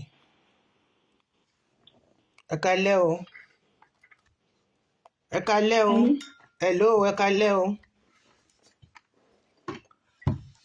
Ẹ káalẹ́ mi. Ẹ káalẹ́ o ìyá mi. Ẹ káalẹ́ bàbá mi. Mo gbọ́ yín o. Yes. Ẹ pè mọ́. À ń gbọ́ yín o, ẹ jọ̀ọ́ ẹ bá wa tàn mọ́lẹ̀ sí nǹkan tí ó ń ṣẹlẹ̀ gangan because ní tọmọdé tèmi ó dàbí pé ti gbọ́ nǹkan tí mo ti sọ sófà ojú tèmi fi rí bó ṣe yé mi mọ́. Ẹ káalẹ́, ṣé ó já síbòmí ni mi ò mọ̀ ṣé. No, ẹ máa sọ̀rọ̀ yín lọ. Ẹnìkan ló kọ́mẹ̀ǹtì, ẹ máa sọ̀rọ̀ yín lọ. Bó ṣe máa ń kọ́mẹ̀ǹtì nonsense nìyẹn. Ẹ máa sọ̀rọ̀ yín lọ, it has nothing to do with you. Hello? Hello. Hold on. Ẹ má sọ̀rọ̀ lọ. Ẹ má wò ó. Ẹ ní sùn. Gbogbo èèyàn ló ń gbọ́ yín o. Ẹ káalẹ́ gbogbo ilé. Ẹ káalẹ́ o. Ẹ káalẹ́ gbogbo ilé. Mo ń ṣàlàyé. Ó yẹ máa ṣàlàyé. À ń gbọ́. Ẹ jọ̀ọ́. Hello, ṣé ẹ ti ń gbọ́ mi sí? À ń gbọ́ yín, ẹ máa ṣàlàyé yín lọ. Ok. Kí lorúkọ yín mà? Nǹkan tí mo fẹ́ ṣàlàyé nínú nǹkan tó wà nílẹ̀ nínú ọ̀rọ̀ tó wà nílẹ̀ yìí ni pé mo fẹ́ kí àwọn èèyàn rí ní pé nǹkan tó ń ṣẹlẹ̀ láàárín John tí wọ́n fi gbé lọ sí ṣọ́ọ̀ṣì bàbá ẹ̀ nílòsí ọba. Okay. Mo fẹ́ tàn mọ́lẹ̀ sí i because kò yí ọ̀pọ̀lọpọ̀ àwọn míì wípé wọ́n ṣàìgbé John lọ sí ọba láìpẹ́ kò tí ì pò ní oṣù kan ṣá ní ká pè sí 5 weeks ọ̀sẹ̀ 5 ó dẹ̀ ti ń di pé wọ́n ti ní ó gba another transfer letter lọ sí another parish. Àwọn èèyàn ń sẹ́ndì mẹ́sẹ̀gì sí mi ní oríṣiríṣi wọ́n ń sọ oríṣiríṣi. Èmi ni ẹ̀gbọ́n John Ọ̀ṣun ìmọ́lẹ̀ ayọ̀ Ọ̀ṣun. Ọlọ́run kó túbọ̀ lọ́rọ̀ ẹ̀ ní bàbá wa fún wa kí gbogbo wa dàgbà ká gbogbo. Àmín Jésù. According to wípé wọ́n gbé John lọ sí lọ́sí ó lọ ṣe olùṣọ́ àgùntàn. Àǹtí mi ó ṣe pè mí àǹtí mi òun ti di olùṣọ́ lọ́sí ọba o. Wọ́n ti gbé òun lọ sí olùṣọ́ lọ́sí ọba kó náà máa ṣe olùṣọ́ níbẹ̀ o. Mo ní Olúwa ṣeun adépadà bọ̀ wálé nìyẹn pé ó dà náà iṣẹ́ Olúwa. Nǹkan tó mi máa sọ fún ẹ ní pé torí pé o ti di ọmọdé àná la fojú ẹ̀wẹ̀ o ti di àgbàlagbà sìn. Ìṣe ni kò ní ìtẹríba ọmọdé àgbà ẹnikẹ́ni máa rí i pé bóyá èèyàn kan jù ẹ lọ ò fẹ́ kápá sókè pé báyìí lọ ṣe ṣe.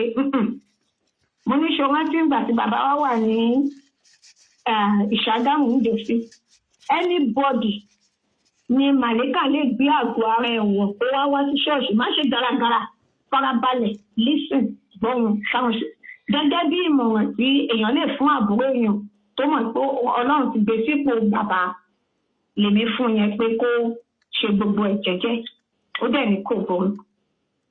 Kò wá tó bí ọjọ́ lẹ́yìn tó sọ yẹn fún mi pé wọ́n ti fún pé òun ti jẹ́ olùṣọ́ lọ́sí kò wá tó bóyá bí ọjọ́ 3 sọ́jọ́ 4 ló wá ní àwọn ṣe meeting wípé nínú meeting yẹn wọ́n pe àwọn sínú ilé òun àtàwọn ọmọ bàbá tán wà nílé.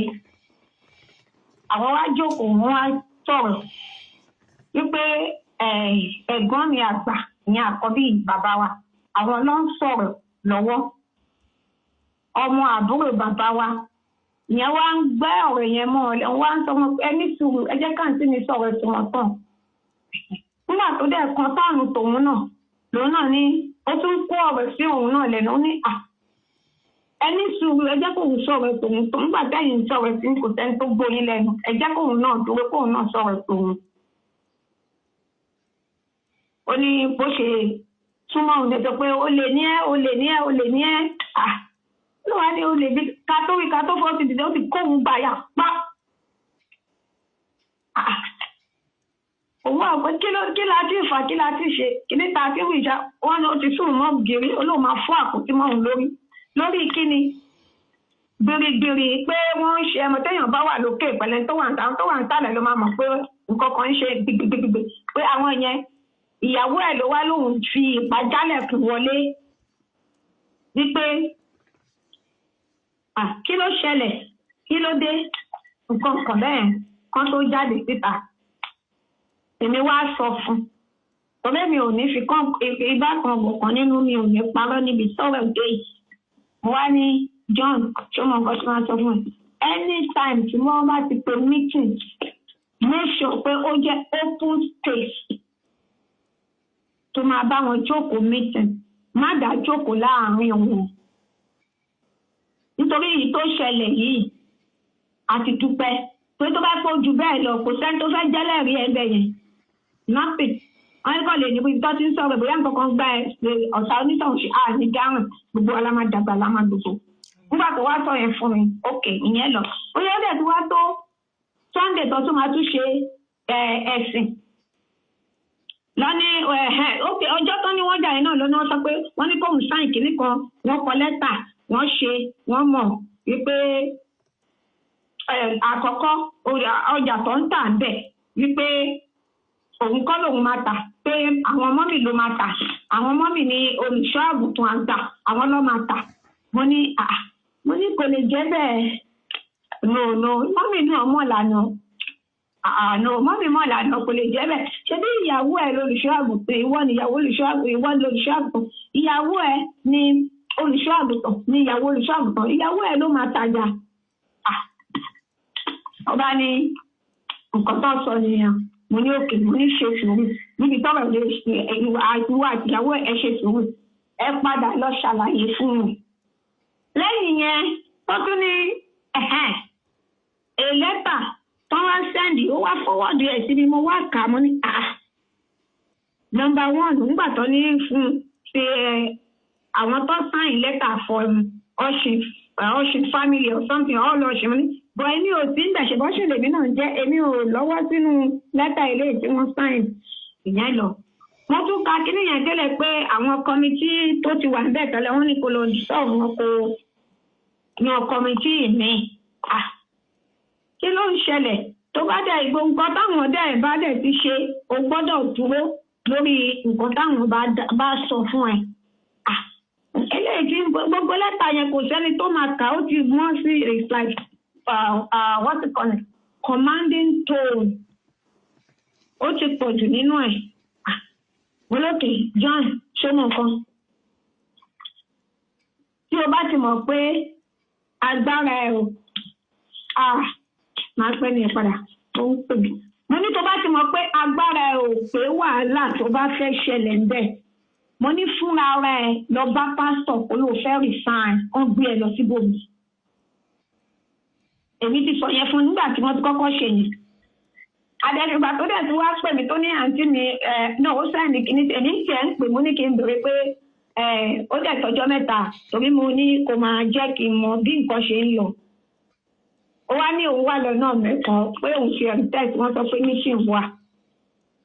Pé wọ́n lọ sí mẹ́kọ̀ọ́ ìyẹn ìyàwó bàbá mi àti àwọn ọmọ wọn àti ọmọ àbúrò jáde àti ẹ̀gbọ́n mi àkọ́bí bàbá mi ẹni tí èmi tẹ̀lé torí mi ní second born wípé wọ́n pè wọ́n pé wọ́n sọ pé wọ́n fẹ́ rí àwọn onímẹ̀kọ́ ok mo ní gbogbo ẹ̀ náà tó bá jẹ́ pé wọ́n ní meetings lọ ṣe níbẹ̀ tó bá favour ẹ ayọ̀ ni o tó bá tún favour ẹ nídàkejì ayọ̀ ni má fi ọkàn sí lọ títí ìwọ kò ṣe ọkàn ọkùnrin ló bá lókè òun ti gbọ́ nígbà tó dẹ̀ ṣe tán wọ́n ní wọ́n sọ pé wọn ò fẹ́ John níbẹ̀ wípé wọ́n gbé John gbogbo yẹn mo ti wò pé gbogbo ìtọ́jú ṣe bíi 2 or 3 Sunday ṣì ní ṣé ó tó yẹn ṣá mo ní anyway èmi ti sọ fún ẹ nígbà tó ti sọ fún mi ní second Sunday yẹn pé ọmọ ìyá ṣe ọkàn ẹ kó le àti ọmọkùnrin tó bá ti ṣe ọkùnrin kó lè máa kọ sí gbogbo ẹ̀ lẹ́ pé bó ṣe wọ náà ló ń ṣọlá move on life is going on kò sí nǹkan kan ok nígbà tó wá tán wá sọ fún ẹ̀ tán dọ́dọ̀ pastor everybody owó ẹjọ́ ọ̀fun owó ẹjọ́ tòsí owó ẹjọ́ wọ́n ní wọ́n dẹ̀ sọ ń bẹ̀ pé ẹ má wọrí a máa gbé John wọ́n máa kọ transfer letter ok gbogbo wọn jẹ́ ìjáde wọn lọ. Ó wá nínú àwọn àgbà ní èdè wọn tí wọ́n kan nínú àwọn àgbà kan jọ bá wọn sọ̀rọ̀ wọ́n wá pè wọ́n wọlé pé John wá di ẹsẹ̀ pásítọ̀ wọn gbọ́wọ́lé wọn dẹ̀ ṣàdúrà fún un wọ́n sọ pé John ó yá lọ máa bá ṣe ẹ lọ máa ṣiṣẹ́ olóhùn dẹ́ ní òkè nígbà tóun dẹ̀ ti délé the same thing pé ọmọ àbúrò bàbá mi wá bá ìyàwó ń pé ta ló ní kóun lọ máa tajà ń bẹ̀ yẹn ta ló ní kóun lọ máa ṣe olùwà ni òun níyàwó olùṣọ́ àgùntàn òun lòun ní láìsí láti tajà bẹ́ẹ̀. Ó ní nǹkan tẹ́mi dẹ̀ fi ń wo kínní ó má dẹ̀ ti ń kọjá kí ló ti ń pè é eléyìí má dẹ̀ ti ń pọ̀ jù. You know what?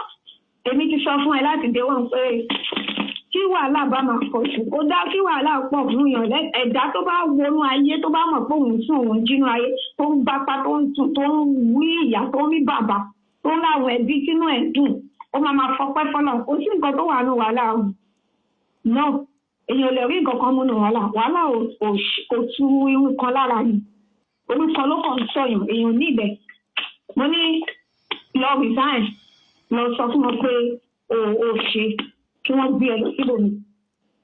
Òun dẹ̀ ti sọ tẹ́lẹ̀ pé nínú máìdì òun kó tó di pé everybody wá ń sọ fún un pé kóun wá ṣe kí ni ó lóun ní ọkàn òun ò ṣe òun ò fẹ́ wàhálà ẹbí ní church. Wọ́n jẹ́ pé wọ́n gbé òun kóun lọ wá kíní tòun síwájú. Ó ní bọ̀ nígbà tí ọ̀rọ̀ yìí dẹ̀ pọ̀ jù kó má dẹ̀ dájú pé òun tún ní ìgbéraga òun farabalẹ̀ òun gbọ́ lòun ní kóun lọ ṣe kíní ní ṣọ́ọ̀ṣì bàbá òun. A dẹ̀ ti dúpẹ́ pé ó ti ṣe kíní ní ṣọ́ọ̀ṣì bàbá. Bọ́ńgbà tó tún di another kí ló ti ń pè Sunday ó dà pé ìfowókọjá eléyìí wọ́n tún ní wọ́n pè ń láàárọ̀ wọ́n tẹ̀ ní láàárọ̀ àwọn tó wá wọ́n ní sójà ni wọ́n pé wọn ò wọṣọ wípé àwọn tó ń bọ̀ tó jára ṣọ́ọ̀ṣì àwọn yẹn ló ṣèkì àwọn yẹn ló mọ inú àwọn sójà yẹn tí wọn ò wọṣọ náà pọ̀ pé kí ló dé ẹ̀yin sójà láìmọ̀ yìí tí kí ló dé tẹ wọṣọ wọn á sọ wọn pé àwọn tó wà ń bí àwọn ọlọ́pẹ̀ wọ́n pé ìkẹ́sì tí olùṣọ́ wọn bá fẹ́ fọ́ǹbù kan dá sórí àfún. Ó pé ṣọ́ọ̀ṣì ó ti ń di onídìí tó yẹn ṣá. Èmi up till now mi ò tí ì ra àbúrò mi bá sọ̀rọ̀ o. Wọ́n máa ń rò pé bóyá àbúrò mi ló ń fún mi ní kíní mi ì tí ì rí bá sọ̀rọ̀ up till now. Gbogbo ìgbà tó ń lọ sí mẹ́kọ ni mo rí bá sọ̀rọ̀ tó sẹ́ndì kíní nẹ́tíwọ̀kì ò wá sí ẹ̀jẹ̀ kárí ibi sọ̀rọ̀ dára mo kàn fi voice kíní sínú ẹ̀ fún bẹ́ẹ̀ wọ́n ní káwọn wá ṣe meeting ìyẹn ni mo ṣe mọ̀ pé ó lọ ṣe meeting bọ̀ kó ṣe pé mo bá sọ̀rọ̀ lórí fóònù báyìí torí mo pè aago ẹ̀ ó dúndúndúndún kò pé èmi wá fi voice kíní sílẹ̀ lónà wá fi voice dá mi lóhùn èmi fi voice ṣe òun náà reply ìyẹn ni mo ṣe mọ nǹkan tó ń lọ bẹ́ẹ̀ yẹn. Nígbà tó wá di Sunday eléyìí wọ́n wá ní wọ́n sọ pé òun kọ́ lòun máa gbẹ́sìn wọ́n dẹ̀ jẹ́ pé olùṣọ́ àgùntàn ló máa gbẹ́sìn first Sunday wípé wọ́n sọ pé kóun step aside wípé ẹ̀sìn olùṣọ́ àgùntàn ẹ̀sìn spiritual work o kéèyàn sórí ọ̀fẹ́ gbogbo nǹkan tí olùṣọ́ àgùntàn ṣáà ń ṣe ṣá òun ò lè ṣe torí pé àwọn kọ́mítì sọ pé kóun lọ sọ́ọ̀fù ara òun pẹ̀lú fámílì òun nǹkan bá ti parí ìjà láàrin fámílì àwa padà wá máa ṣe olùṣọ́ àgùntàn àwọn but for now ó step aside tó bá lẹ̀ sí step aside àwọn á máa fún ní owó oṣù ẹ̀ kò kàn ní lè ṣe iṣẹ́ bíi ti olùṣọ́ àgùntàn ni wá wọn ní eléyìí má dẹ̀ ṣe ń kọjá nǹkan tá a dẹ̀ ṣẹ́ẹ̀sì o anyway ju gbogbo ẹ̀ lọ èmi ti sọ tẹ́lẹ̀ pé ìwọ ní tèmi èmi ní tiẹ̀ because John ló tẹ̀lé èmi òun ni wọ́n bí lèmi mi ò bẹ̀ lè lajú mi lẹ̀ ìyá lèmi jẹ́ fún mi ò lè lajú mi lẹ̀ pẹ̀lú gbogbo nǹkan tó dẹ̀ ń kó wọn ní ilé yìí ok mo wá sọ fún wọn ní ọmọ nǹkan tó máa ṣe nígbà tó ti ní kó step aside yẹn má sọ ẹni tí yan má ní bó ṣe sọ ọ̀dà o wà ní òtí dán wà ní wọ́n tẹ̀lé kó òun lọ ṣọ́ọ̀ṣì kan bó òun lọ di kan ṣáàbì tẹ̀lé wọn tí bó ṣe sọ ó ṣàní òun gbà kan ṣẹ́ẹ̀sì kan òun dẹ̀ bá wọn ṣe meeting òun dẹ̀ gbé báàgì òun lọ. àdẹ̀tìgbà tí mo tún rí voice message tó send tán ní ìyẹn lánàá ṣé lánàá náà ni ó dàdú àná nìyẹn wípé wọ́n ní wọ́n ti kọ lẹ́tà transfer mo ní really just like that. Dàbí pé ó wà nù history celestial world wẹ̀ pé John ní olùṣọ́gun ní shortest olùtọ́mọ tún ní wọ́n lórí kíni kí ló fa kíní ìgangan pé wọ́n ní wọ́n ti kọ wọ́n lè lẹ́tà fún wọn máa fi transfer ẹ̀ wípé o lè dúró ní lóṣù wípé nítorí pé wọ́n ní kó lọ settle pẹ̀lú family ẹ̀ nǹkan táwọn family ẹ̀ fẹ́ kó ṣe ìwọ sọ pé o ready láti ṣe nítorí náà o lè dúró àwọn làwọn ọmọ bó ṣe dé bí àwọn náà làwọn ọmọ bó ṣe máa ní kó kúrò bí mo ní eré ó ti lọ fà ó ọmọ ìyá you know what mo ti sọ fún ẹ láti second Sunday mo ní gbàgbọ́ kọ́ ọmọ kan kúrò bẹ́ẹ̀ fúnra ara ẹ lọ bá pásítọ̀ pé ẹ má bínú ṣáà tọwọ́tọwọ́ mo fẹ́ kẹ́ gbé mi ìfẹ́ ṣiṣẹ́ ní church bàbá mi ẹ lọ gbé mi lọ síbòmí tí bàbá mi ò bá kọ́ church kọ́ ẹ bẹ́ẹ̀ gbé mi lọ sí church ibòmí màá lọ lẹ́ẹ̀ ló wá ní àǹtí mi mo ní no opinion tèmi ni mo sọ ìwọ náà ní you are adult ìwọ náà ní opinion tiẹ̀ o ìwọ ṣàfi gbogbo nǹkan tó bá mọ̀ pé ó wà lọ́kùn ẹ tí tó o fẹ́ sọ fún pásọ̀ ìwọ lọ sọ́dọ̀ òun bàbá mi o ṣọ́ọ̀ṣì bàbá mi tẹ́ gbé mi lọ wàhálà yẹn máa fẹ́ pọ̀ ju tèmi o nǹkan táwọn fámìlì fẹ́ ní ṣe o mi ì ní lè ṣe o nítorí náà ẹ jọ sà ẹ gbé mi lọ sí ibòmíì tẹ́ bá mọ̀ pé ó dára láti gbé mi. ẹ dúró nǹkan táwọn fámìlì ní kó ṣe kí ni nǹkan táwọn fámìlì sọ pé kó ṣe tó ń fa wàhálà yìí gangan. kí lẹ sọ. kí ni nǹkan tí nǹkan táwọn fámìlì sọ pé kóun ṣe òun ò lè ṣe ni àwọn kọmítì sọ pé kó lọ settle pẹ̀lú àwọn fámìlì kí ni àwọn fámìlì ní kó ṣe tí kò lè ṣe. ok àwọn fámìlì sọ pé mákẹ́ẹ̀tì ọjà tí ìyẹn ní mákẹ́ẹ̀tì tí wọ́n ń sọ lẹ́ẹ̀kan ọjà tí wọ́n ń tà ní ṣọ́ọ̀ṣì gẹ́gẹ́ bí ìyàwó olùṣọ́ àgùntàn kàtà lọ́fíńdà kàtà kándù kàtà kìíní wọ́n ní kò lè tà wọ́n ní pé ìyàwó olùṣọ́ àgùntàn àgbà ló máa tà ìyẹn àkọ́kọ́. ìkejì àwọn fámìlì ní kó lọ sí ṣọ́ọ̀bù àwọn kọ́mítì tó wà ní ṣọ́ọ̀bù. ẹ dúró ìyàwó olùṣọ́ àgbà ṣé jọ̀nù níyàwó méjì ni ṣé jọ̀nù níyàwó méjì ni.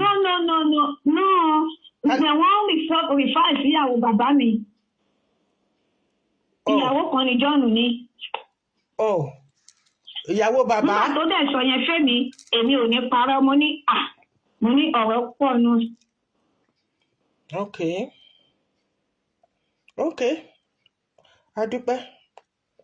hello. ṣé kí n máa sọ̀rọ̀ lọ. ẹ máa sọ̀rọ̀ lọ nǹkan tí kò yé mi bẹ́ẹ̀ ni. ok ìkejì ni pé kí tán sọ pé àwọn kọmitì wípé kó lọ dissolve àwọn kọmitì wípé tó bá dẹ̀ ti dissolve pé nílé lọ́dọ̀ wa àwọn tó jẹ́ ti wa lọ́mọ bàbá ó gbọ́dọ̀ wà nínú àwọn tó máa fi sí kọmitì church.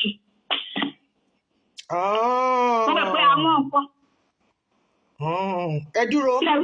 ẹ dúró wọ́n sọ pé wọ́n gbọ́dọ̀ fi part of ọmọ bàbá sínú committee church right. bẹ́ẹ̀ni. now ṣé parish yẹn ṣé community ni àbí ti bàbá ṣì ni.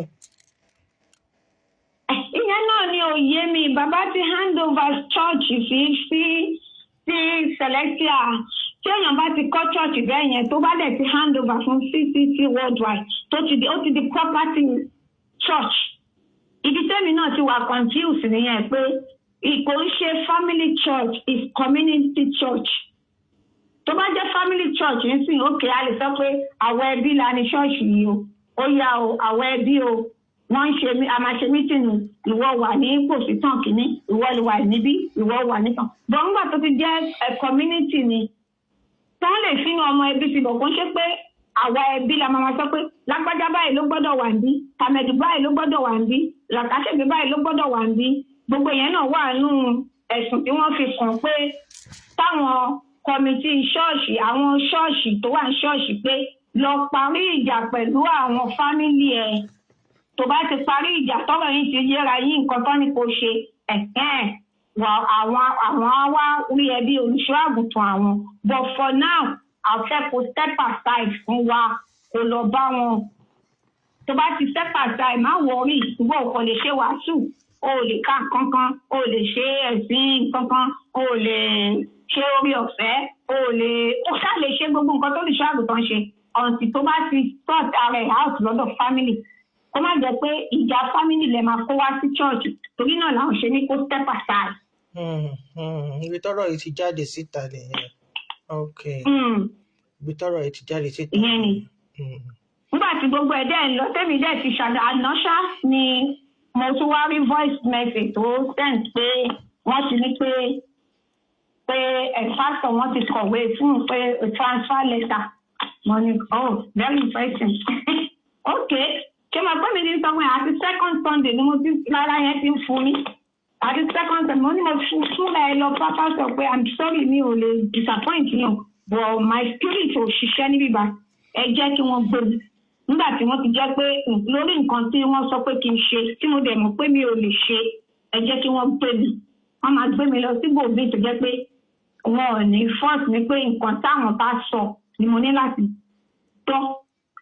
Èmi lolùṣọ́ àgùntàn mo dẹ̀ mọ nǹkan tí àwọn olùṣọ́ àgùntàn ń ṣe mo mọ̀nà tí wọ́n fi ń tò ó níwọ̀nba tó tẹ̀lé wá jẹ́ pé wọ́n bí mi sínú ìjọ mímọ́ níwọ̀nba díẹ̀ tí mo délé ayé mo rí bí àwọn èèyàn ṣe ń ṣe mo dẹ̀ rí bí bàbá tó bí mi lọ́mọ torí inú ẹ̀ la bí mi sí mo rí bó ṣe ń ṣe bọ̀ tó bá dẹ̀ ti jẹ́ pé fámìlì ló máa sọ fún mi pé má lọ bí ibẹ̀ dúró síbẹ̀ yẹn jókòó síbẹ̀ yẹn má ṣe ìyẹn ò dẹ̀ ń ṣe olùṣọ́ àgùntàn mọ́ torí náà ọmọ ìyá ṣe jẹ́jẹ́ mo fọlọ́run ṣe ẹ̀fọ́ má sọ anything fẹ́yàn kankan má bu anybody torí ọ̀rọ̀ tó bá sílẹ̀ ẹ̀yìn lọ téèyàn bá ti sọ tó bá ti bọ́ kò ṣeé kó jọmọ́ anything tó bá ti ṣe mo ti gbọ́ tó bá ṣe mo ti gbọ́ ṣebí yẹn ló ṣe jẹ́ kí lékè fọwọ́ tálá ẹ̀ àbúrò mi ò já padà náà kò gbá lékè pa tó bá jẹ́ ọkùnrin mi òun náà gba wọn jọ kalẹ̀ wọn jọ túra wọn lẹ́sẹ̀ kò ṣe náà anything tó bá ṣe fún ẹ kò sọ pé mo ti gbọ́ ẹ ṣe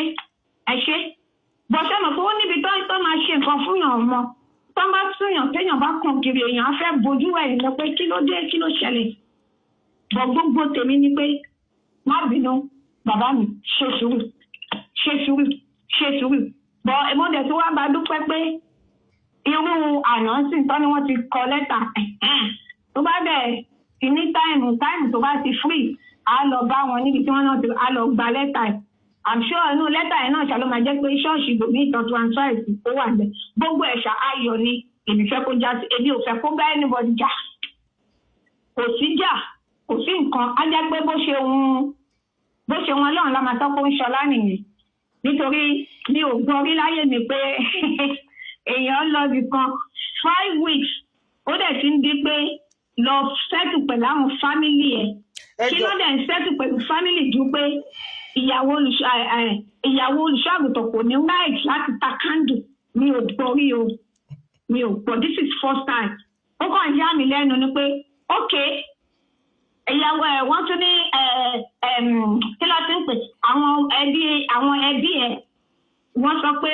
òun láti wà nínú kọ́mítì ó sọ pé no wọ́n ṣàní àwọn kinní yẹn kó lọ di sọ́gbà tó dájú sọ pé o ò lè ṣe definitely orin táwọn kọ ìwọ sọ pé o ò lè jó definitely ọ̀rọ̀ yẹn ò lè papọ̀ mọ́ ju pé just live but live tó bá máa live with peace má live pẹ̀lú pé bóyá with peace gbogbo wa la ní conscience o everybody ló ní conscience o tó bá ṣèkàfihàn títí tó bá ń fi gígùn tó ń fẹ́ tó ń gba lẹ́sẹ̀ tó ń ṣe tó dẹ̀ ṣe bí ọ̀dẹ̀ fún ẹ kò ṣe pé ẹni yẹn ò lè rí sálẹ̀ tàbí kò lè sọ̀rọ̀ ó fọ̀rọ̀ pé jẹ́ kí peace kò rèé.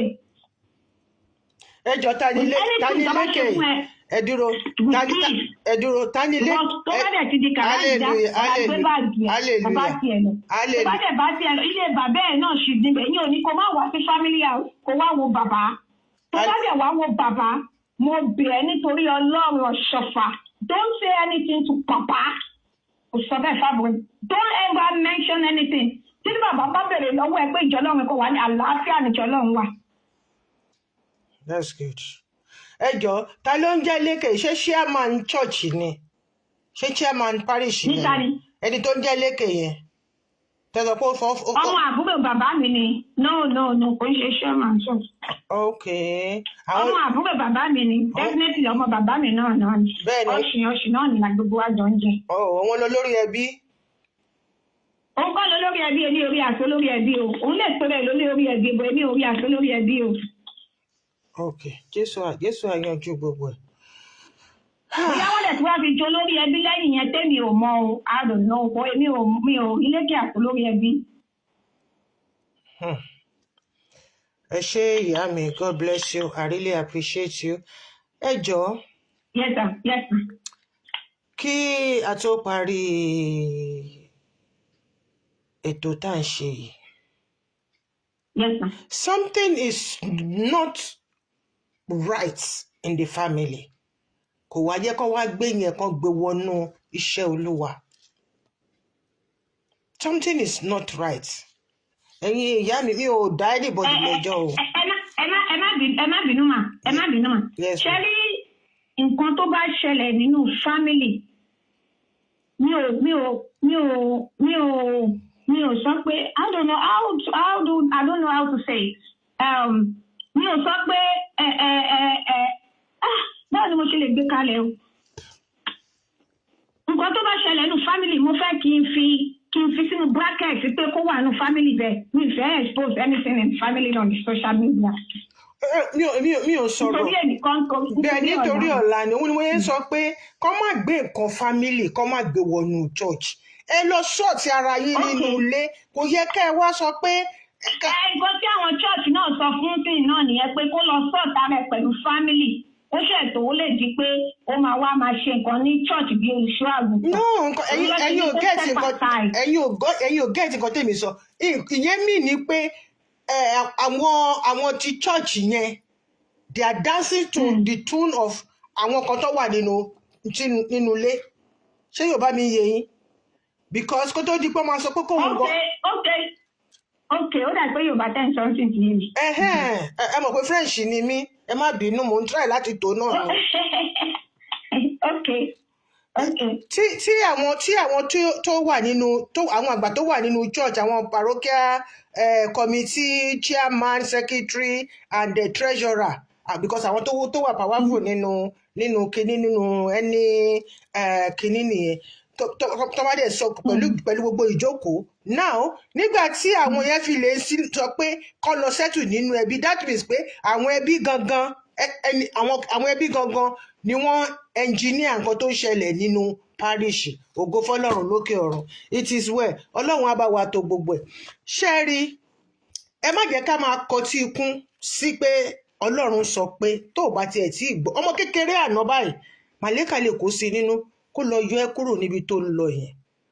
Kó tó di nígbà tí mo ti gbọ́ pé wọ́n ti fún John ní lẹ́tà tó máa lọ ṣe olùṣọ́ níbì kan, mi ì mọ ibi tó máa ti lọ ṣe olùṣọ́. Mo ti mẹ́sẹ̀jì ẹ̀, ó dájú pé mo ṣe prógráàmù yẹn bí ẹ̀ẹ̀mejì àbẹ́ mẹ́ta tí mò ń sọ fún pé John mò ń pè ẹ́ o, John bá mi sọ̀rọ̀, mo fi mẹ́sẹ̀jì sílẹ̀ torí yánpọnyánrin mi ni. Ṣùgbọ́n a dúpẹ́ lọ́dọ̀ Ọlọ́run wípé ẹ̀jẹ̀ ò dànù sílẹ̀, ẹnìkankan ò dẹ̀ farapa, àrògùn ìtìmọ́lé. Ògo fọ́lọ́run lókè ọ̀run. Ṣùgbọ́n ẹ jẹ́ ká máa ṣọ́ra nítorí ènìkọ́, nítorí ọ̀la ni. Nǹkan tá a bá dẹ̀ ṣe lónìí. Ẹ má bínú, mi ò fẹ́ dọ́rọ̀ mọ́ yín lẹ́nu. Èmi á fi àsìkò yìí rọ gbogbo àwọn tó jẹ́ fámìlì mi tí wọ́n lọ ọ̀dọ̀ pásítọ̀. Wọ́n dẹ̀ pé John náà sínú meeting ní little argument. Màá fẹ́ sí pé everybody fi ọwọ́ wọnú. Gbogbo nǹkan tó wà nílẹ̀ kò ń ṣe ọ̀rọ̀ ìjà.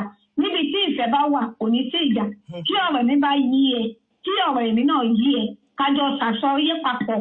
Kájọ mọ̀ pé tá a bá ṣàsọyé yẹn papọ̀, tí ọ̀rọ̀ yẹn bá bọ́ jáde síta, ó máa dùn mọ́ àwọn èèyàn nínú pé àjọyé wọn ó nǹkan fẹ́ pé kò ní sọ́pẹ́ wọn fi ẹ̀ lójú tì bẹ́ẹ̀ abẹ́ ìgbọ́n nǹkan tó ń sọ yìí. Ṣé nǹkan yẹn ṣó possible ṣá? Bọ̀ nítorí pé tífẹ̀ bá wà kò ní sí gbogbo kinní tó wà yìí. Òun lèmi ṣe ń bẹ gbogbo àwọn tó wà nídìí ọ̀rọ̀ yìí tó jẹ́ pé wọ́n lọ meeting, àtàwọn tó ṣe meeting lọ́dọ̀ pásítọ̀, àtàwọn tó ṣe meeting nínú ilé, gbogbo yín pátá ẹ jẹ́ ká lọ ṣe sùúrù fúnra wa. Nǹkan tó wà lẹ́yìn yóò fàjà. Kájọ dájọ́ jókòó sí bá ṣe lè wà tá à ní jà. Àjàmárẹ̀ kan wà aráàlú náà ti ṣe àjàmárẹ̀ kan ò sí. Bóyá Yorùbá àjàmárẹ̀ a máa jà, a máa parí ẹ̀ ní. Bọ̀dọ̀ dẹ̀ ti di pé a fẹ́ fọ́ra wa lórí, a fẹ́ gbàgbáyàn láyà, a máa sọ pé àwa la mọ̀ bó ṣe débí, àwa la mọ̀ bá ṣe máa gbé ẹ kúrò. Tó ti ń di pé bí pé wọ́n fẹ́ kéèjì yàn láti máa sọ pé you have to dance to our tone, nǹkan tá a bá sọ fún ẹbí ló máa ṣe.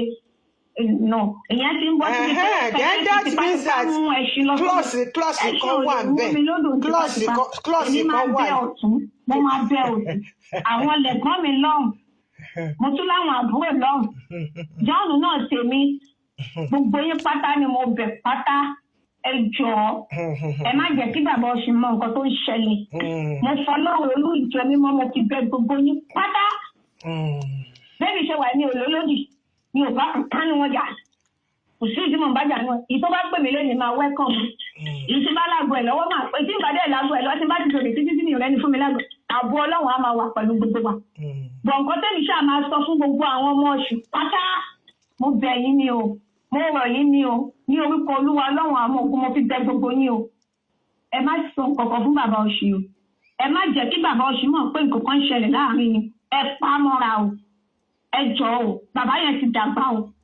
àní dáràn o àní sọ fún wa pé yes àwọn ọmọ lọ́sẹ̀ bàbá wọn léṣe o ẹ jọ̀ọ́ ẹ̀bẹ̀ ni mo bẹ̀ yín o that's why mo ṣe sọ fún àbúrò mi John mo ní anything including mommy ní ẹ̀yọ́ bàbá tó máa sọ ẹni bọ́jú ẹ̀ sílẹ̀ báyìí ẹ má bínú mà ó dẹ̀ má lọ ẹ má bínú mà bó jẹ́ lékè má bínú ẹ̀gbọ́n mi má bínú kó má nítorí pé ilé ayé ìfẹ́lẹ́ gan-an nídìí gbogbo nǹkan tá à ń ṣe mo dẹ̀ sọ fún John náà pé tó ń gbà tó bá ti fún ẹ ní lẹ́tà ìyẹn ní tún ìṣègùn tó bá ti lè fún ẹ lẹ́tà tó bá ti lọ sí lọ́sí tó ti lọ kó àwọn nǹkan ẹ kò ṣe kó máa bu yẹ̀pẹ̀ ló sí bàbá ẹ̀ ṣì wà ń bẹ̀ family house wa ni ẹ kankan yọ síbẹ̀ ra nǹkan dání fún dádì mo ní wá kí yín mo ní wá wòye ṣé àlàáfíà lẹ wà bàbá dẹ̀ bèrè nítorí bàbá ò mọ̀ pé wọn ò sí ní ló sí mọ́ tó bá wá bèrè pé ìjọ Ọlọ́run kan àlàáfíà ni sà gbogbo ẹ̀ ń lọ ẹ túbọ̀ fàdúrà ràn mí lọ́wọ́ má ẹ̀ ń fà sọ pé wọ́n ti bí ẹ no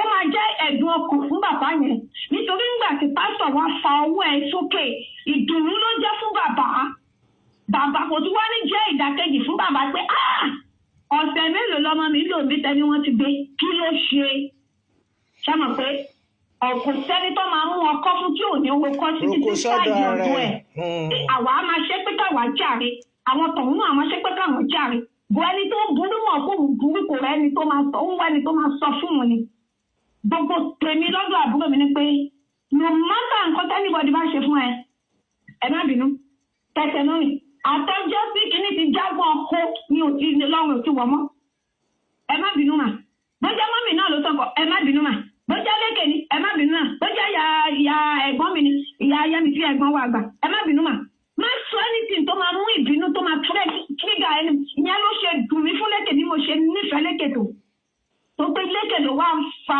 kí ló ti ń pè ló ń nọjọ́ àrùn bẹ́yẹn lóhun tún lọ ń dúpẹ́ pé ẹni láti gbé ní kò bá má jẹ́ lékè pẹ̀lú fẹ̀tẹ́mi ní sí bọ̀ nǹkan tó bá máa ṣẹlẹ̀ ó ti ṣẹlẹ̀ gbogbo ojú pé ẹ̀jẹ̀ àfaramọ́ra nínú ìfẹ́ mo bẹ̀ yín ni o torí mo mọ̀ pé èyí tó ń wò mí inú àwọn gbogbo yín pátá lẹ̀ ń wò mí o ìtọ́jú ẹ̀ ń rìkọ́ọ̀dù o mo mọ̀ bẹ́ẹ̀ ni ọkàn mi ń sọ bẹ́ẹ̀ fún mi nítorí náà mo bẹ̀ yín lórúkọ Ọlọ́run àwọn ọmọ ogun ẹ gbọ́dọ̀ sọ kankan fún bàbá Ọ̀ṣun níbi tá a lè sọ̀rọ̀ yìí mo ẹ jẹ́ kó die down ó ṣe pé kẹtù lọ gbá àwọn blọ́ọ̀kà kan jáde kán wá gbé fọ́tò bàbá kan wá máa láàlì bàbá yẹn ti ṣiṣẹ́ ẹ má bá ṣe ọwọ́ bàbá yẹn jẹ́ o ẹ jọ̀ọ́ o mo bẹ̀ yín ni o bàbá Táíwò Ọ̀ṣun ti ṣiṣẹ́ o ó ṣiṣẹ́ lẹ́yìn Ọ̀ṣọ́fà ó tún ṣiṣẹ́ lójú Ọ̀ṣọ́fà ẹ má jẹ́ kán láwọn ọmọ ẹ̀ làwọn ọmọ kì má fẹnu pé tó wà ní Bíbélì pé àwọn lọ́ọ́ ṣe bàbá wọn léṣe o ẹ jọ̀ọ́ anything anybody bá ṣe ẹ foríjì John ò ní Ọ̀ṣun mo bẹ̀ yín ni o ẹ foríjì ẹ jọ̀ọ́ ẹ ti ní kàn gbé wọ́n dẹ̀ ti gbé kúrò ṣọ́ọ̀ṣì òun ti gbé kúrò láyé èmi mọ̀ pé gbígbé tán inú ògo ló ń lọ gbogbo wa náà dẹ̀ la máa rògbò lò mo fi Ọlọ́run Olódùmarè mo fi bẹ̀ yín ẹ jẹ́ kó tán síbẹ̀ ó má sí wàhálà gbéyàn kan ń gbèyàn kan kiri àǹtí ẹ jọ̀ọ́ mo bẹ̀ yín ni kò jẹ́ bó ṣe jẹ́ o àbọ̀ mi rèé o ẹ má bínú lọ́tún ẹ má bínú lọ́sì o.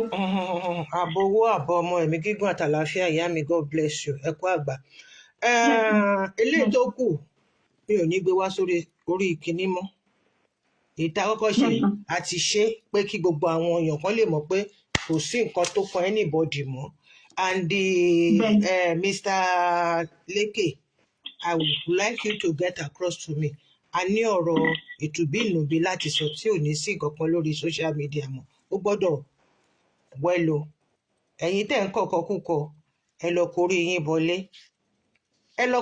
bọlé ẹ má dá sọ̀rọ̀ ọlọ́rọ̀ wọn lẹ́jọ́ ẹlẹ́jọ́ lobì kú sí gbogbo àwọn kọ́mẹ̀ǹtì tí tẹ́ máa ń kọ ẹ lọ ṣọ́ra yín o ẹ lọ ṣọ́ra yín o ṣé ìyá mi God bless you ma God bless you. Yes, sir. Yeah. Yes, sir. Tá bá tún rẹ́ni tó ní nǹkan àbí kejì tẹ́ fẹ́ sọ mo ní 2 minutes extra láti retí nǹkan tẹ́nìbọ̀dì bá fẹ́ sọ àbí tẹ́ bá fẹ́ pè wọlé mo ní 2 minutes more if you have something to say otherwise ibi tá máa fi àdàgbà ètò yìí rọ̀ sí nìyí irú eléyìí sìn family issue ní ẹ̀yìn ilẹ̀kùn láti máa yanjú ẹ̀ torí mi ì fẹ́ kórúkọ bàbá yìí mi ì fẹ́ kọ́ máa fly fọ́tò bàbá Ọ̀ṣìn káàkiri ní orí social media. Mr. Leke, please, I would like to talk to you. I will have contact you. I don't have your phone. I don't have anything. I don't like pé kí n máa lọ déédéé lọ pé èèyàn because oríṣiríṣi nǹkan ni oníkálukú máa ń tààmù nǹkan sí. It's a family issue lábẹ́lé. So God bless each and every one of us. Ẹ jọ̀ọ́ orúkọ bàbá Ọ̀ṣìn fọ́tò bàbá Ọ̀ṣìn tán bá máa gbé jáde báyìí bàbá ń ṣe snacks lọ́wọ́ bàbá ń bá wọn ọmọ sáré ní garden wọn fi ṣe exercise nǹkan tá a fẹ́ rí ni èmi ìfẹ́ fọ́tò bàbá yìí ní orí social media ẹ jọ̀ọ́ mo bẹ̀ wá ni mo fi olújọ mímọ́ bẹ̀ gbogbo wa. God bless you. I really appreciate each and every one of you. You are all free to call me. It's not coming on media. A máa ṣe Zoom àbí ká ṣe double call àbí àwa mẹ́ta mẹ́rin ká ṣe lórí WhatsApp ká sọ ká dẹ̀ ṣe tùbínú bí gbogbo ẹ̀dẹ̀ tán síbẹ̀ but nǹkan tó wà níbẹ̀ tó fi di pé wọ́n gbé ẹ wá ìwọ àwa èmi ni mo gbé ẹ wá ìwọ ló gbé ẹ àní sọ yẹn bí a máa sọ lẹ́yìn ilẹ̀kùn torí pé èmi tẹ̀ ń wò yìí ìdígi mẹ́rin ni mo ti wà màmá tèmi dẹ̀ ni ìyàwó àfẹ́gbẹ́yìn orí ta dẹ̀ fi lugi tá a fi lọ pẹ̀ tí ò bá fọ́ orí tó máa ṣàlàáfíà ni hallelujah. I love you all with the love of Christ. This is your one and only Oluwatoyin Obatula Darlington, aka Olomo Plenty, Lady Evangelist that has no frontier, voice for so many voiceless. But I'm not going to come out again to defend any shepherd. Tọ́n bá gbé yín lọ síbì kan, àbí tọ́n bá fún yín ní transfer yín, àbí tí wọ́n bá ṣe kinní kan tó yẹ kẹ́ ṣe, ẹ jọ̀ọ́. The platform is free. You can come out and vent out, but I'm not going to come out and be saying wọ́n ṣe kinní kan wọ́n gbé nìkan kúrò bí kan láàrin 2 weeks. Assalamu alaikum wa rahmatullahi wa barakatuh. Hallelujah. The time here is 21:43 Central European Time, and I remain your one and only Olomo Plenty Lady Paul. Shalom. Hallelujah.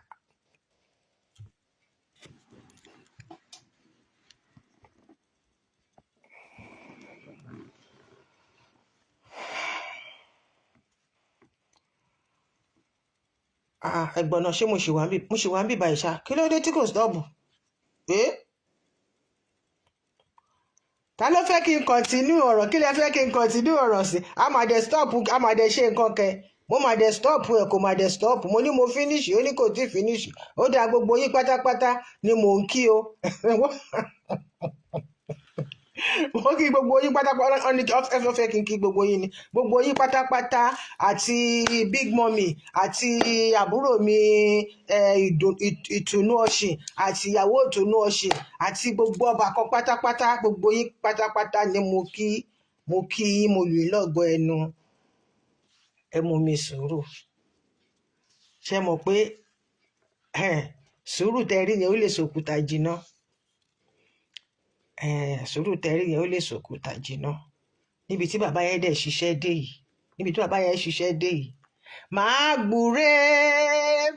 gbúre lẹ́nu bàbá mi èmi ò ní gbè pé o tẹ́ ẹ bá jẹ́ kẹ́mi ẹ̀ lọ rebete níbi tẹ́ ẹ ti ń jà tí ṣọ́ọ̀kì lọ mú èpè tó bá ṣẹ́ báyìí ọmọ náà wàá máa rú kiri ni o ire ló máa jẹ́ tiwa o ìpè arúgbó ò ní jẹ́ tèmi àti tiyín ọlá àti tóbi ọlọ́run lákùrá ilẹ̀ azim ọlá ní ẹjọ́ ilẹ̀ ò tí ì ṣú èní ní àsìkò tí àwọn màlẹ́kà tó ń sọ̀kalẹ̀ tó ń gùnkè lọ tó ń àlejò, ọjọ́ àlejò la wà yìí. Ẹ bọ́ síta, ẹ wojú òfurufú, you might be lucky to see, àwọn tó ń jáde, àwọn tó ń wọlé padà. Ẹ lè fortunate tàbá, ẹ má lọ fọjú pé kẹ́ fẹ́ wo òfurufú o. Oore ọ̀fẹ́ ni o. Tó o bá rí léènì, a lè jẹ́ kó rí níjọ́ mi o. Ẹ má sọ pé ẹ fẹ́ lọ fọjú kẹ́ máa fi lọ wo nǹkan tó lọ àrà tọ́lọ́run ń dá lókè o, táwọn màlẹ́kà tó ń wọlé tó ń jáde o. Oore ọ̀fẹ́ ni, àánú ni. Ẹ make sure pé nǹkan tẹ́ bá jẹ lálẹ́ yìí, ẹ má parí ẹ̀ kúrò ńlẹ̀. Ẹ jẹ́ kó ṣẹ́kù, àtomi àtèso àti whatever ẹ rọra gbé sílẹ̀. Ẹ jẹ́ kí ibi tẹ́ máa gbé sí kó nìtì sí, kẹ́ pa àwọn àlejò pé oúnjẹ wọn ti rẹ́dí o. Ire o náà máa fi fún yín padà. I love you all with the love of Christ. Shalom.